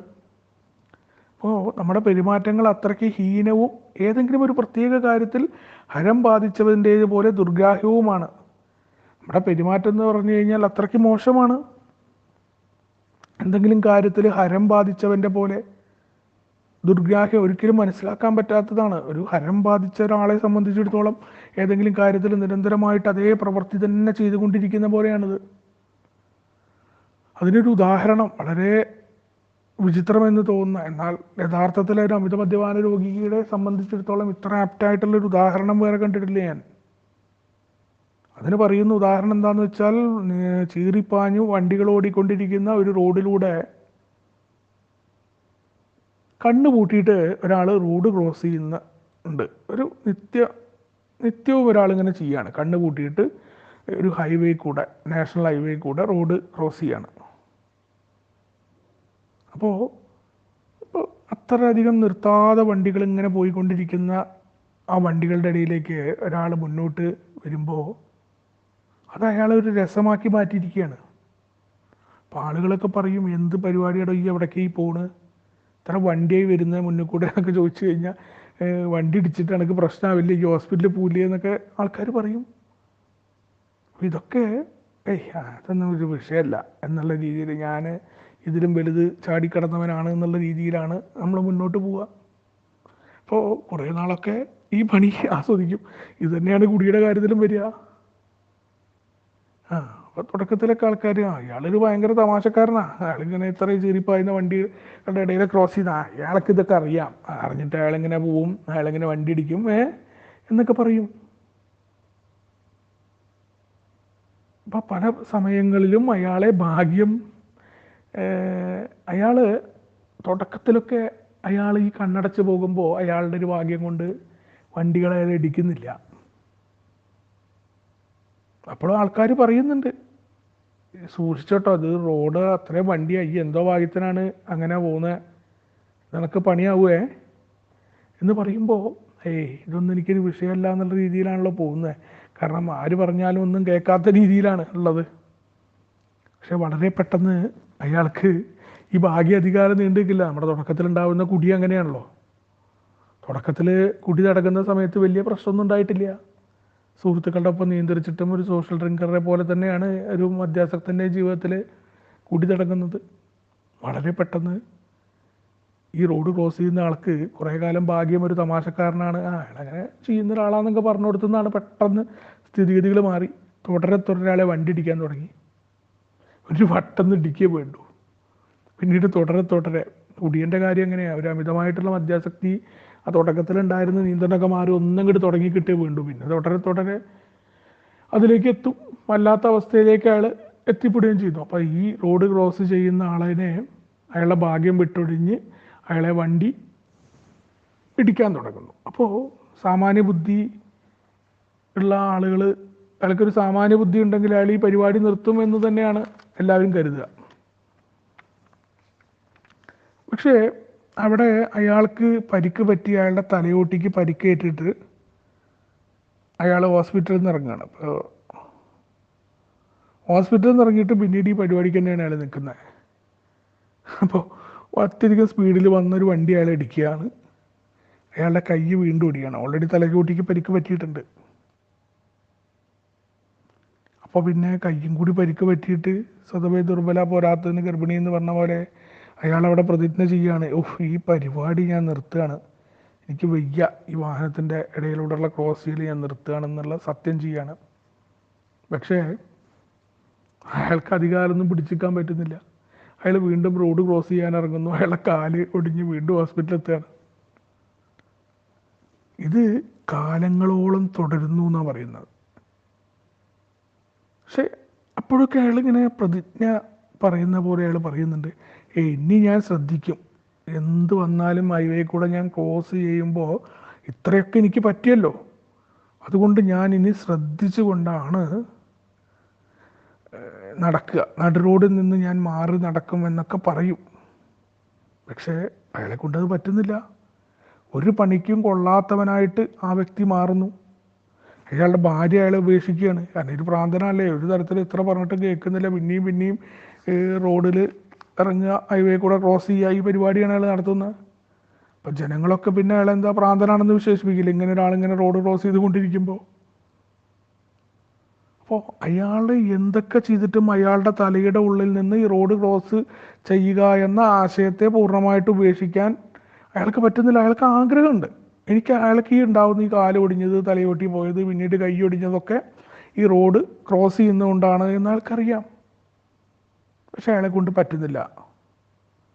അങ്ങനെ ഇതൊക്കെ ശരിയാക്കാൻ വേണ്ടി ഒരു പ്രാന്താശുപത്രിയിൽ അടച്ച മുറിയിൽ കഴിയാണ്. അപ്പോൾ കുറേ കാലം അദ്ദേഹം കഴിഞ്ഞ ശേഷം ചീറിപ്പാഞ്ഞു വരുന്നൊരു ഫയർ എഞ്ചിൻ്റെ മുന്നിൽ അയാൾ പെടുകയാണ്. ഈ ഒരു പരിപാടിയിൽ വെച്ച് അയാളുടെ മുതുകൊല്ലൊടിയുന്നു. അപ്പോൾ അയാളുടെ തലയോട്ടി ഒടിഞ്ഞു, കാലൊടിഞ്ഞു, കൈയൊടിഞ്ഞു. ഇതൊന്നും പൂർണ്ണമായിട്ട് ശരിയാവുന്നതിൻ്റെ മുന്നെയാണ് കുറേ കാലം ഒരു പ്രാന്താശുപത്രിയിൽ കടന്ന് പുറത്തിറങ്ങി വന്ന അയാളുടെ മുതുകല്ല് ഫയർ എഞ്ചിൻ തട്ടിയിട്ട് ഒടിയാണ്. ഇതെന്താണ്? ഈ ഒരു ഉദാഹരണം തന്നെയല്ലേ ഒരു മദ്യാസക്തനെ സംബന്ധിച്ചിടത്തോളം? ഇതൊരു പുറമേ നിന്നൊരാൾ കേട്ട് കഴിഞ്ഞാൽ, ഇങ്ങനത്തെ ഒരു കഥ റോഡ് ക്രോസ് ചെയ്യുന്ന ആളെക്കുറിച്ച് കേട്ടാൽ എന്താ പറയുക? അപ്പം നമ്മളാണെങ്കിലും ഇത്തരം ഒരു കഥ കേട്ട് കഴിഞ്ഞാൽ നമ്മളെന്താ പറയുക? ഇതെന്തൊരു പ്രാന്തന, പിന്നെ എന്ത് പരിപാടിയെ കാണിക്കുന്നത്? പിന്നെ അറിയില്ലേ, ഒരു വട്ടം ഒക്കെ അല്ലെങ്കിൽ 2 വട്ടം ഒരു അപകടം ഉണ്ടായി, തലയോട്ടി പോയി, എന്നിട്ട് പഠിച്ചില്ല, കൈയൊടിഞ്ഞു, കാലൊടിഞ്ഞു, എന്നിട്ടൊരു പ്രാന്താശുപത്രിയിൽ ഇട്ട് കഴിഞ്ഞിട്ടും വീണ്ടും അയാൾ ആ പരിപാടിക്ക് നിന്നു എന്ന് പറയില്ലേ? ഈ ഉദാഹരണം തന്നെയല്ലേ നമ്മളെപ്പോലെയുള്ള മദ്യാസക്തനെ പറ്റിയിട്ട് എന്നാണ് ഇതിൽ പറയുന്നത്. അപ്പോൾ ഈ റോഡ് മുറിച്ച് കടക്കുന്നവനെ പോലെ അമിത നമ്മളെപ്പോലെയുള്ള മദ്യാസക്തൻ്റെ ഒരു അവസ്ഥ, മദ്യപാന രോഗിയെ പോലെയുള്ള ഒരാളുടെ അവസ്ഥയാണ് പറയേണ്ടത്. അപ്പോൾ ഈ ഒരു ഉദാഹരണം പോലെയാണ് നമ്മളും എന്നുള്ളതാണ്. ഏതൊക്കെ ബുദ്ധിപരമായ ഔന്നത്യം ഉണ്ടെങ്കിലും മദ്യവുമായിട്ട് ഇടപഴകുമ്പോൾ ഒരു പ്രാന്തനെ പോലെയാണ് നമ്മൾ പെരുമാറിയിരുന്നത് എന്ന് പഴയ കാലത്തെ നമുക്ക് പരിശോധിക്കുമ്പോൾ നമുക്ക് മനസ്സിലാക്കാൻ പറ്റുന്നുള്ളതാണ്. ഇതിൽ പറയുന്നുണ്ട്, അത് കുറച്ച് കടുത്ത ഭാഷയിലാണെങ്കിലും ഇതല്ലേ സത്യം എന്നുള്ളതാണ്. സത്യമായിട്ട് അതാണ്, അത്തരം പ്രവൃത്തിയാണ് നമ്മുടെ കഴിഞ്ഞ കാല ജീവിതത്തിൽ നമ്മൾ ആവർത്തിച്ചിരുന്നത് എന്നുള്ളതാണ്. അപ്പോൾ ഈ പറയുന്നതൊക്കെ സത്യമാണ്, അല്ലെങ്കിൽ പൂർണ്ണമായിട്ടും ചില ആൾക്കാരൊക്കെ പറയും ഇതൊന്നും ഞങ്ങളുടെ കാര്യത്തിൽ പൂർണ്ണമായിട്ടും ഇങ്ങനെയൊന്നല്ല, ചില ലക്ഷണങ്ങളൊക്കെ ഞങ്ങളിലുണ്ട് എന്ന് ഞങ്ങൾ സമ്മതിക്കുന്നു, മറ്റുള്ളവരൊന്നും എത്തിയ പോലെ ഞങ്ങൾ എത്തിയിട്ടില്ല. പലരും പറയാറുണ്ട്, ഞങ്ങളിപ്പോൾ ഈ അടിയൊന്നും തട്ടിയിട്ട് ഇല്ല, അല്ലെങ്കിൽ നിങ്ങളെപ്പോലുള്ളൊരു കുടിയനൊന്നും അല്ല കേട്ടോ, ഞാനിങ്ങനെ എനിക്ക് പ്രശ്നമെന്ന് പറഞ്ഞപ്പോൾ തന്നെ നിർത്തി, ഞാനൊരു ബിഞ്ചാണ്, ഞാനങ്ങനെ ഡെയിലി കുടിക്കുന്ന ഒരാളൊന്നല്ല എന്നൊക്കെ പറയുന്ന ആളുകളെയും കണ്ടാറുണ്ട്. പക്ഷേ ഇത് മനസ്സിലാക്കണം, ആ റോഡ് ക്രോസ് ചെയ്ത ആൾക്ക് തുടക്കത്തിൽ അയാൾ അങ്ങനെയായിരുന്നു. തുടക്കത്തിൽ അയാൾക്ക് കുറേ ഭാഗ്യം കടാക്ഷിച്ചിട്ടുണ്ട്, പിന്നീടാണ് അയാൾ ഇടിക്കുന്നത്. അപ്പോൾ ഇനി അങ്ങോട്ട് എത്തില്ല എന്നൊന്നും നമുക്ക് ആർക്കും ഉറപ്പിക്കാൻ പറ്റില്ല എന്ന് നമ്മളോട് സൂചന തരികയാണ്. ബുദ്ധിയുള്ള ആളുകളെ സംബന്ധിച്ചിടത്തോളം മറ്റുള്ളവരുടെ അനുഭവങ്ങളിൽ നിന്ന് പാഠം പഠിക്കും, അല്ലാത്ത പരിപാടിക്ക് നിൽക്കത്തില്ല. ഈ രീതിയിൽ എനിക്കത്ര പരിക്കൊന്നും പറ്റിയിട്ടില്ല എന്ന് പറഞ്ഞുകൊണ്ട്, എനിക്കത് ഒരു പരിശീലനമുണ്ട് എന്ന് പറഞ്ഞുകൊണ്ട് റോഡ് ക്രോസ് ചെയ്യാൻ ബുദ്ധിയുള്ളോ നിൽക്കുമോ? ഈ ഒരു അനുഭവം കണ്ടാൽ അറിയാം, എനിക്കത് വരാനുള്ള സാധ്യത വിരളമൊന്നുമല്ല, എനിക്കും ഇത് വരാം എന്ന് ബുദ്ധിപൂർവ്വം മനസ്സിലാക്കാൻ പറ്റുമെന്നാണ് പറയുന്നത്. അപ്പോൾ ഇതൊക്കെ ഓരോ അനുഭവങ്ങളിൽ നിന്ന് നമുക്ക് പാഠങ്ങൾ പഠിക്കേണ്ടതിൻ്റെ. നമ്മളിപ്പോൾ അത്തരത്തിലൊന്നും എത്തിയിട്ടില്ലെങ്കിൽ നമ്മൾ താങ്ക് ഗോഡ് എന്ന് പറഞ്ഞുകൊണ്ട് ആ ഒരു അവസ്ഥയിലേക്ക് വരാതിരിക്കാൻ ആൽക്കഹോളിക്സ് അനോണിമസിൻ്റെ ആത്മീയമായ ഉപകരണങ്ങളായ പടികളൊക്കെ പ്രാക്ടീസ് ചെയ്തുകൊണ്ട് നമ്മൾ മുന്നോട്ട് പോകണം എന്നുള്ളതാണ്. അപ്പോൾ എല്ലാ ആളുകളും എത്തിയ പോലെ തകർച്ചയിലേക്ക് എത്തണമെന്ന് ആഗ്രഹിക്കേണ്ട കാര്യമൊന്നുമില്ല. അമിത മദ്യപാന രോഗിയല്ലാത്ത ഒരാളെ സംബന്ധിച്ചിടത്തോളം ഇത് സത്യമായിരിക്കാം. പല രീതിയിലും അവർ ബുദ്ധിശൂന്യമായിട്ട് മറ്റുള്ള ആളുകളെ പോലെ അല്ലാതെ അവർ അമിതമായ അളവിലൊക്കെ കഴിക്കും. അവരെ സംബന്ധിച്ചിടത്തോളം പല രീതിയിലും കുടിയെ നിയന്ത്രിക്കാനും ഒക്കെ കഴിഞ്ഞു എന്ന് വരാം. കാരണം അവരുടെ തലച്ചോറുകളും ശരീരവും ഒരു അമിത മദ്യപാന രോഗിയെ പോലെ കേട് പറ്റിയിട്ടുള്ളതല്ല എന്നാണ് പറയുന്നത്.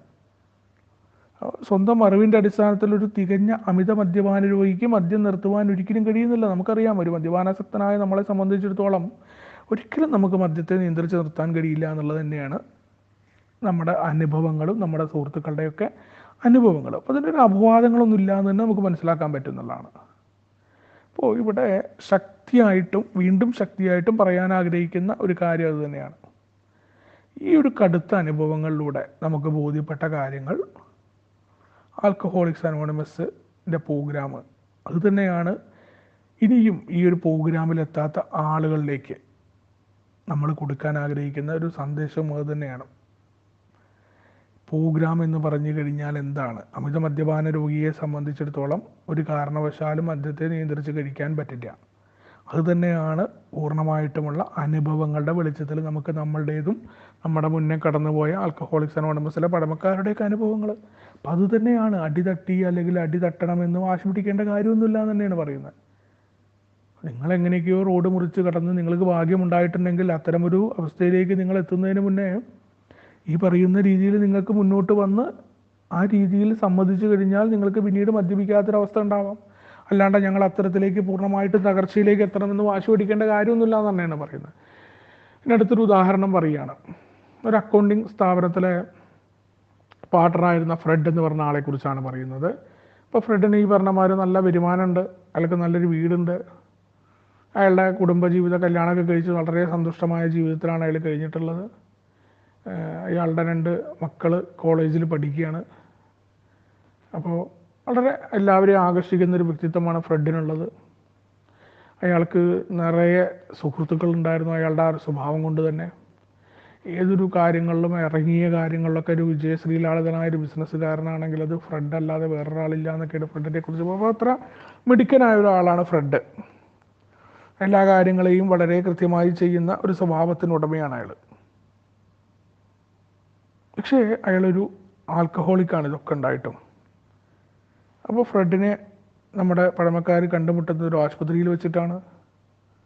അപ്പോൾ അയാൾ അവിടെ ഉണ്ടായിരുന്ന അയാളുടെ രോഗം അത് ഭേദപ്പെടുത്താൻ വേണ്ടിയിട്ട് ഹോസ്പിറ്റലിൽ എത്തിയതാണ്. അയാളെ സംബന്ധിച്ചിടത്തോളം അയാളുടെ ആദ്യത്തെ ഒരു അനുഭവമാണ്. അയാൾക്ക് ഹലൂസിനേഷനൊക്കെ സംഭവിച്ചു കൊണ്ടുണ്ടായത്, മദ്യവാസക്തി കൊണ്ടുണ്ടായ ഞരമ്പ് രോഗങ്ങളൊക്കെ അദ്ദേഹത്തിന് ബാധിച്ചിട്ടുണ്ട്. അപ്പോൾ അയാളൊരു ലജ്ജാലുമാണ്. അപ്പോൾ ഇത്തരം ഒരു രോഗം എനിക്ക് ആദ്യമായിട്ട് ഹോസ്പിറ്റലിലൊക്കെ അഡ്മിറ്റ് ആകുമ്പോൾ ഒരു മദ്യാസക്തിനെ സംബന്ധിച്ചുള്ള മറ്റുള്ളവരോട് പറയാനൊക്കെ ഒരു മടിയാണല്ലോ. അപ്പോൾ അയാൾ ഒരു അമിത മദ്യപാന രോഗിയാണെന്ന് സമ്മതിക്കുന്നതിനൊക്കെ ആൾക്കൊരു മടിയാണ്. അപ്പോൾ അയാൾ പറഞ്ഞത് എൻ്റെ ഞരമ്പിനൊക്കെ ന്യൂറോൺസിനൊക്കെ ഒരു വിശ്രമം കൊടുക്കാൻ വേണ്ടിയിട്ട്, നെർവിനൊക്കെ ഒരു വിശ്രമം കൊടുക്കാൻ വേണ്ടിയിട്ട് ഞാനിവിടെ എത്തിയതാണെന്നൊക്കെ അദ്ദേഹം പറഞ്ഞു. പക്ഷേ ഡോക്ടർ നമ്മളെ ആൾക്കാരോട് പറഞ്ഞു അയാൾ വളരെ മോശമായ സ്ഥിതിയിലാണ് അയാൾ എത്തിയിട്ടുള്ളത് എന്നൊക്കെ അവർ പറഞ്ഞു കൊടുത്തു. അപ്പോൾ അയാളെ സംബന്ധിച്ചിടത്തോളം അയാളുടെ രോഗത്തെക്കുറിച്ചൊക്കെ ഭയങ്കര ടെൻഷനിലാണ് ഇരിക്കുന്നത്. ഹോസ്പിറ്റലിൽ ഇരിക്കുമ്പോൾ നമ്മളൊക്കെ അങ്ങനെ തന്നെയാണല്ലോ ഉണ്ടാവുക. കഴിഞ്ഞു പോയ കാലഘട്ടങ്ങളെക്കുറിച്ചൊക്കെ ആലോചിച്ചു കൊണ്ടും എന്താണ് ഈ നശിച്ച കുടി നമുക്ക് വന്നതെന്നുള്ളതൊക്കെ. അങ്ങനെ ഈ ഫ്രെഡ് കുടി നിർത്താൻ വേണ്ടി പൂർണ്ണമായിട്ട് തീരുമാനിക്കുകയാണ്. അപ്പോൾ താനെത്ര നല്ല സ്വഭാവമുള്ളവനാണെങ്കിലും എത്ര ഉറച്ച നിലപാടുള്ളവനാണെങ്കിലും കുടി നിർത്താൻ തനിക്ക് കഴിഞ്ഞേക്കില്ല എന്ന ചിന്ത ഫ്രെഡിനുണ്ടായിരുന്നില്ല. കുടിക്ക് നിയന്ത്രിച്ച് നിർത്താൻ പറ്റും തന്നെയാണ് ഫ്രെഡ് വിശ്വസിച്ചത്. മാത്രമല്ല ഫ്രെഡ് ഒരു അമിത മദ്യപാന രോഗിയാണ്, ഞാനൊരു ആൽക്കഹോളിക്കാണെന്ന് സമ്മതിക്കാൻ തയ്യാറല്ലായിരുന്നു. അതിലുപരി ഫ്രെഡിൻ്റെ ഏറ്റവും വലിയൊരു കുഴപ്പമെന്ന് പറഞ്ഞു കഴിഞ്ഞാൽ ആത്മീയമായ ഒരു പരിഹാരമുണ്ട് എന്ന കാര്യത്തെ അംഗീകരിക്കാൻ ഫ്രെഡ് ഒരു തരത്തിലും തയ്യാറല്ലായിരുന്നു. അയാളുടെ ഡിനേൽ സ്വഭാവം അയാൾക്ക് അത്രയധികം അയാൾക്ക് ഉണ്ടായിരുന്നു എന്നുള്ളതാണ്. അപ്പോൾ നമ്മുടെ പഴമക്കാർ അദ്ദേഹത്തോട് എന്താണ് അമിത മദ്യപാന രോഗി എന്നും ആ ഒരു അമിത മദ്യപാന രോഗി ഇങ്ങനെയാണ്, ഞങ്ങൾക്ക് ഇങ്ങനെയൊക്കെ ആയിരുന്നു, ഞങ്ങൾ ഇങ്ങനെയാണ് ഇതിൽ നിന്ന് മോചിതനായിട്ട് നിൽക്കുന്നത് എന്നൊക്കെ അദ്ദേഹത്തോട് പറഞ്ഞു കൊടുക്കുമ്പോഴും അദ്ദേഹം അതൊന്നും അംഗീകരിക്കാൻ തയ്യാറായില്ല എന്ന് മാത്രമല്ല, അയാൾ പറഞ്ഞത് എനിക്കുണ്ടായിട്ടുള്ള ഈ ഒരു നാണം കെടുത്തുന്ന അനുഭവങ്ങളൊക്കെ എൻ്റെ ജീവിതത്തിൽ എൻ്റെ അനുഭവങ്ങളുണ്ട്, എനിക്ക് കുറേ അറിവുകളും കിട്ടിയിട്ടുണ്ട് ഇപ്പോൾ ഞാൻ ഈ ഹോസ്പിറ്റലിൽ എത്തുന്നതിന് വേണ്ടിയിട്ട്. അതുകൊണ്ട് തന്നെ ഈ ഒരു സാധനത്തിൽ മുറുകെ പിടിച്ചുകൊണ്ട് ഞാൻ മദ്യമില്ലാത്ത അവസ്ഥയിലേക്ക് എത്തുമെന്ന് അദ്ദേഹം കരുതുകയാണ്. അപ്പം അയാൾ സ്വയം നേടിയൊരു അറിവാണല്ലോ, സ്വന്തം അനുഭവമാണ്. ഈ പറയുന്ന രീതിയിൽ അയാൾ ഹോസ്പിറ്റലിൽ എത്തിയതൊക്കെ അയാളുടെ അനുഭവം തന്നെയാണ്. നമുക്ക് അയാളെ കുറ്റം പറയാനൊന്നും പറ്റില്ല. അയാൾ പറയുന്ന കാര്യം വളരെ കറക്റ്റാണ്. അദ്ദേഹം നേടിയ എൻ്റെ സ്വന്തം അനുഭവങ്ങളാണ്. ആ അനുഭവത്തിൻ്റെ വെളിച്ചം, എൻ്റെ അനുഭവങ്ങൾ എന്നെ മുന്നോട്ട് നയിക്കുമെന്നാണ് ഫ്രെഡ് പറഞ്ഞിട്ടുള്ളത്. ഓക്കെ, നമ്മളൊരിക്കലും പ്രോഗ്രാമിൻ്റെ ഏറ്റവും പ്രധാനപ്പെട്ട കാര്യം നമ്മൾ ആരെയും നിർബന്ധിക്കുന്നൊന്നുമില്ല. ഒരാൾ ആ രീതിയിൽ സമ്മതിക്കാൻ തയ്യാറല്ല, ആയിക്കോട്ടെ. എനിക്ക് വേണ്ട എന്ന് പറയുന്ന ഒരാളെ സംബന്ധിച്ചിടത്തോളം നമ്മൾ അവരെ നിർബന്ധിക്കുന്നൊന്നുമില്ല. വേണമെങ്കിൽ വേണ്ട, കുടിക്കാതിരിക്കൂ എന്നേ നമ്മൾ പറയുന്നുള്ളൂ. എക്ക് അങ്ങനെയുള്ളൂ. അപ്പോൾ ആ രീതിയിൽ നമ്മുടെ പഴമക്കാർ അദ്ദേഹത്തെ വിട്ടു. അപ്പോൾ ഫ്രെഡിനെ കുറിച്ച് പിന്നെ നമ്മൾ അടുത്ത ആളുകളെ നേടാനൊക്കെ നമ്മുടെ പഴമക്കാർ പോയി. പിന്നീട് വീണ്ടും ഫ്രെഡ് ഹോസ്പിറ്റലിലെത്തി എന്നുള്ളത് അറിയിപ്പ് കിട്ടി. അപ്പോൾ ആ തവണ കഴിഞ്ഞ തവണ വന്നതിനേക്കാൾ വലിയ മോശം അവസ്ഥയിലാണ് ഫ്രെഡ് എത്തിയിട്ടുള്ളത്. മാത്രമല്ല, അദ്ദേഹത്തിന് ഇങ്ങനെ പഴമക്കാരെ കുറിച്ച് അറിയാം, ഇങ്ങനെ 7 ആളുകളുണ്ട്, അവരെ കാണണം എന്ന് ഡോക്ടറോട് പറഞ്ഞ് കാണാൻ വേണ്ടി എത്തി. അപ്പോൾ ഫ്രെഡ് നമ്മുടെ പഴമക്കാരുമായിട്ടൊരു കഥ പറയുകയാണ്. അപ്പോൾ കുടി എന്തായാലും നിർത്തണം, എൻ്റെ അനുഭവം ഉണ്ട് എന്ന് പറഞ്ഞിട്ടാണ് ഫ്രെഡ് ഹോസ്പിറ്റലിൽ വിട്ടുപോയത്. കുടി ഒരു കാരണത്തിൽ പറ്റില്ല, കാരണം കുടി അദ്ദേഹത്തിന് ഉണ്ടാക്കിയ മോശം അനുഭവങ്ങളൊക്കെ എനിക്കറിയാലോ. ആ ഒരു മുന്നോട്ട് ഞാൻ പോകുമെന്ന് പറഞ്ഞിട്ടാണ് അദ്ദേഹം പോയത്. അപ്പോൾ എല്ലാ കാര്യങ്ങളെക്കുറിച്ചും അദ്ദേഹം ആ ഹോസ്പിറ്റൽ ചികിത്സാലയത്തിൽ നിന്ന് ഇറങ്ങുമ്പോൾ അദ്ദേഹത്തിന് ഒരു ഉറച്ച തീരുമാനങ്ങളൊക്കെ ഉണ്ടായിരുന്നു. മറ്റുള്ള ബിസിനസ് കാര്യങ്ങൾ എങ്ങനെ കൊണ്ടുപോകണം, കുടുംബത്തെ എങ്ങനെ കൊണ്ടുപോകണം എന്നുള്ള ഉറച്ച ചിന്തയൊക്കെ അദ്ദേഹത്തിനുണ്ടായിരുന്നു. പക്ഷെ മദ്യത്തിൻ്റെ കാര്യത്തിൽ അദ്ദേഹം തറപറ്റിയെന്നാണ് പറയുന്നത്. ഇനി ഫ്രെഡിൻ്റെ വാക്കുകൾ എങ്ങനെയാണ് പറയുന്നത്? ഞാൻ നിങ്ങൾ അമിത മദ്യാസക്തിനെ കുറിച്ച് പറഞ്ഞ കാര്യങ്ങളിൽ ആകർഷനായി. എനിക്കിനി ഒരിക്കലും കുടിക്കാൻ പറ്റില്ല എന്ന കാര്യത്തിൽ ഉറപ്പുണ്ടായിരുന്നു. ആദ്യത്തെ കുടിക്ക് ശേഷം ഉണ്ടാകുന്ന ഭ്രാന്തമായ അവസ്ഥയെക്കുറിച്ച് നിങ്ങൾ പറഞ്ഞ കാര്യങ്ങൾ എനിക്ക് വളരെ ഇഷ്ടപ്പെട്ടു. പക്ഷേ മദ്യത്തെക്കുറിച്ച് വളരെയേറെ പഠിച്ചു കഴിഞ്ഞിട്ടുള്ള എനിക്ക് അങ്ങനെയൊന്നും എൻ്റെ ജീവിതത്തിൽ സംഭവിക്കില്ല എന്ന പരിപൂർണ ബോധ്യമുണ്ടായിരുന്നു. നിങ്ങളിൽ പലരെയും പോലെ അത്രയേറെ വലിയ നിലയിലുള്ള കുടിയനല്ല ഞാനെന്നും ഞാൻ എൻ്റെ മറ്റു പ്രശ്നങ്ങളിൽ മുഴുകി കുടിക്കാതിരിക്കുമെന്ന് ഞാൻ യുക്തിയുക്തമായി കരുതി. അതുകൊണ്ട് തന്നെ നിങ്ങൾ പരാജയപ്പെട്ടെടുത്ത് ഞാൻ വിജയിക്കുമെന്ന് ദൃഢമായി വിശ്വസിച്ചു. ആത്മവിശ്വാസമുള്ളവനായിരിക്കാൻ ധാരാളം കാരണങ്ങളുള്ളതായി എനിക്ക് തോന്നി. മദ്യം കഴിക്കാതിരിക്കുന്നതിന് എൻ്റെ മനഃശക്തി ഉപയോഗിക്കുകയും മദ്യത്തിനെതിരെ ജാഗ്രത പുലർത്തുകയും ചെയ്താൽ മതിയെന്നായിരുന്നു എൻ്റെ ധാരണ. ആ ഒരു ഖണ്ഡികയിലെ ഫ്രെഡിൻ്റെ അവസ്ഥ എന്താണ്, അമിത മദ്യപാനാസക്തി എന്നൊക്കെ നമ്മുടെ ആളുകൾ പറഞ്ഞിട്ട് അദ്ദേഹത്തിന് അറിയാമായിരുന്നു. അപ്പോൾ എനിക്കൊരിക്കലും ആ ഒരു അവസ്ഥ വരില്ല, കാരണം ഞാൻ കുറേ കാര്യങ്ങൾ എൻ്റെ ജീവിതത്തിൽ പഠിച്ചിട്ടുണ്ട്. എൻ്റെ അറിവുകളെ ഞാൻ പ്രയോജനപ്പെടുത്തും. മാത്രമല്ല, എനിക്ക് എൻ്റെ എനിക്കൊരു കോൺഫിഡൻസ് ഉണ്ട്, എൻ്റെ ആത്മവിശ്വാസമുണ്ട്.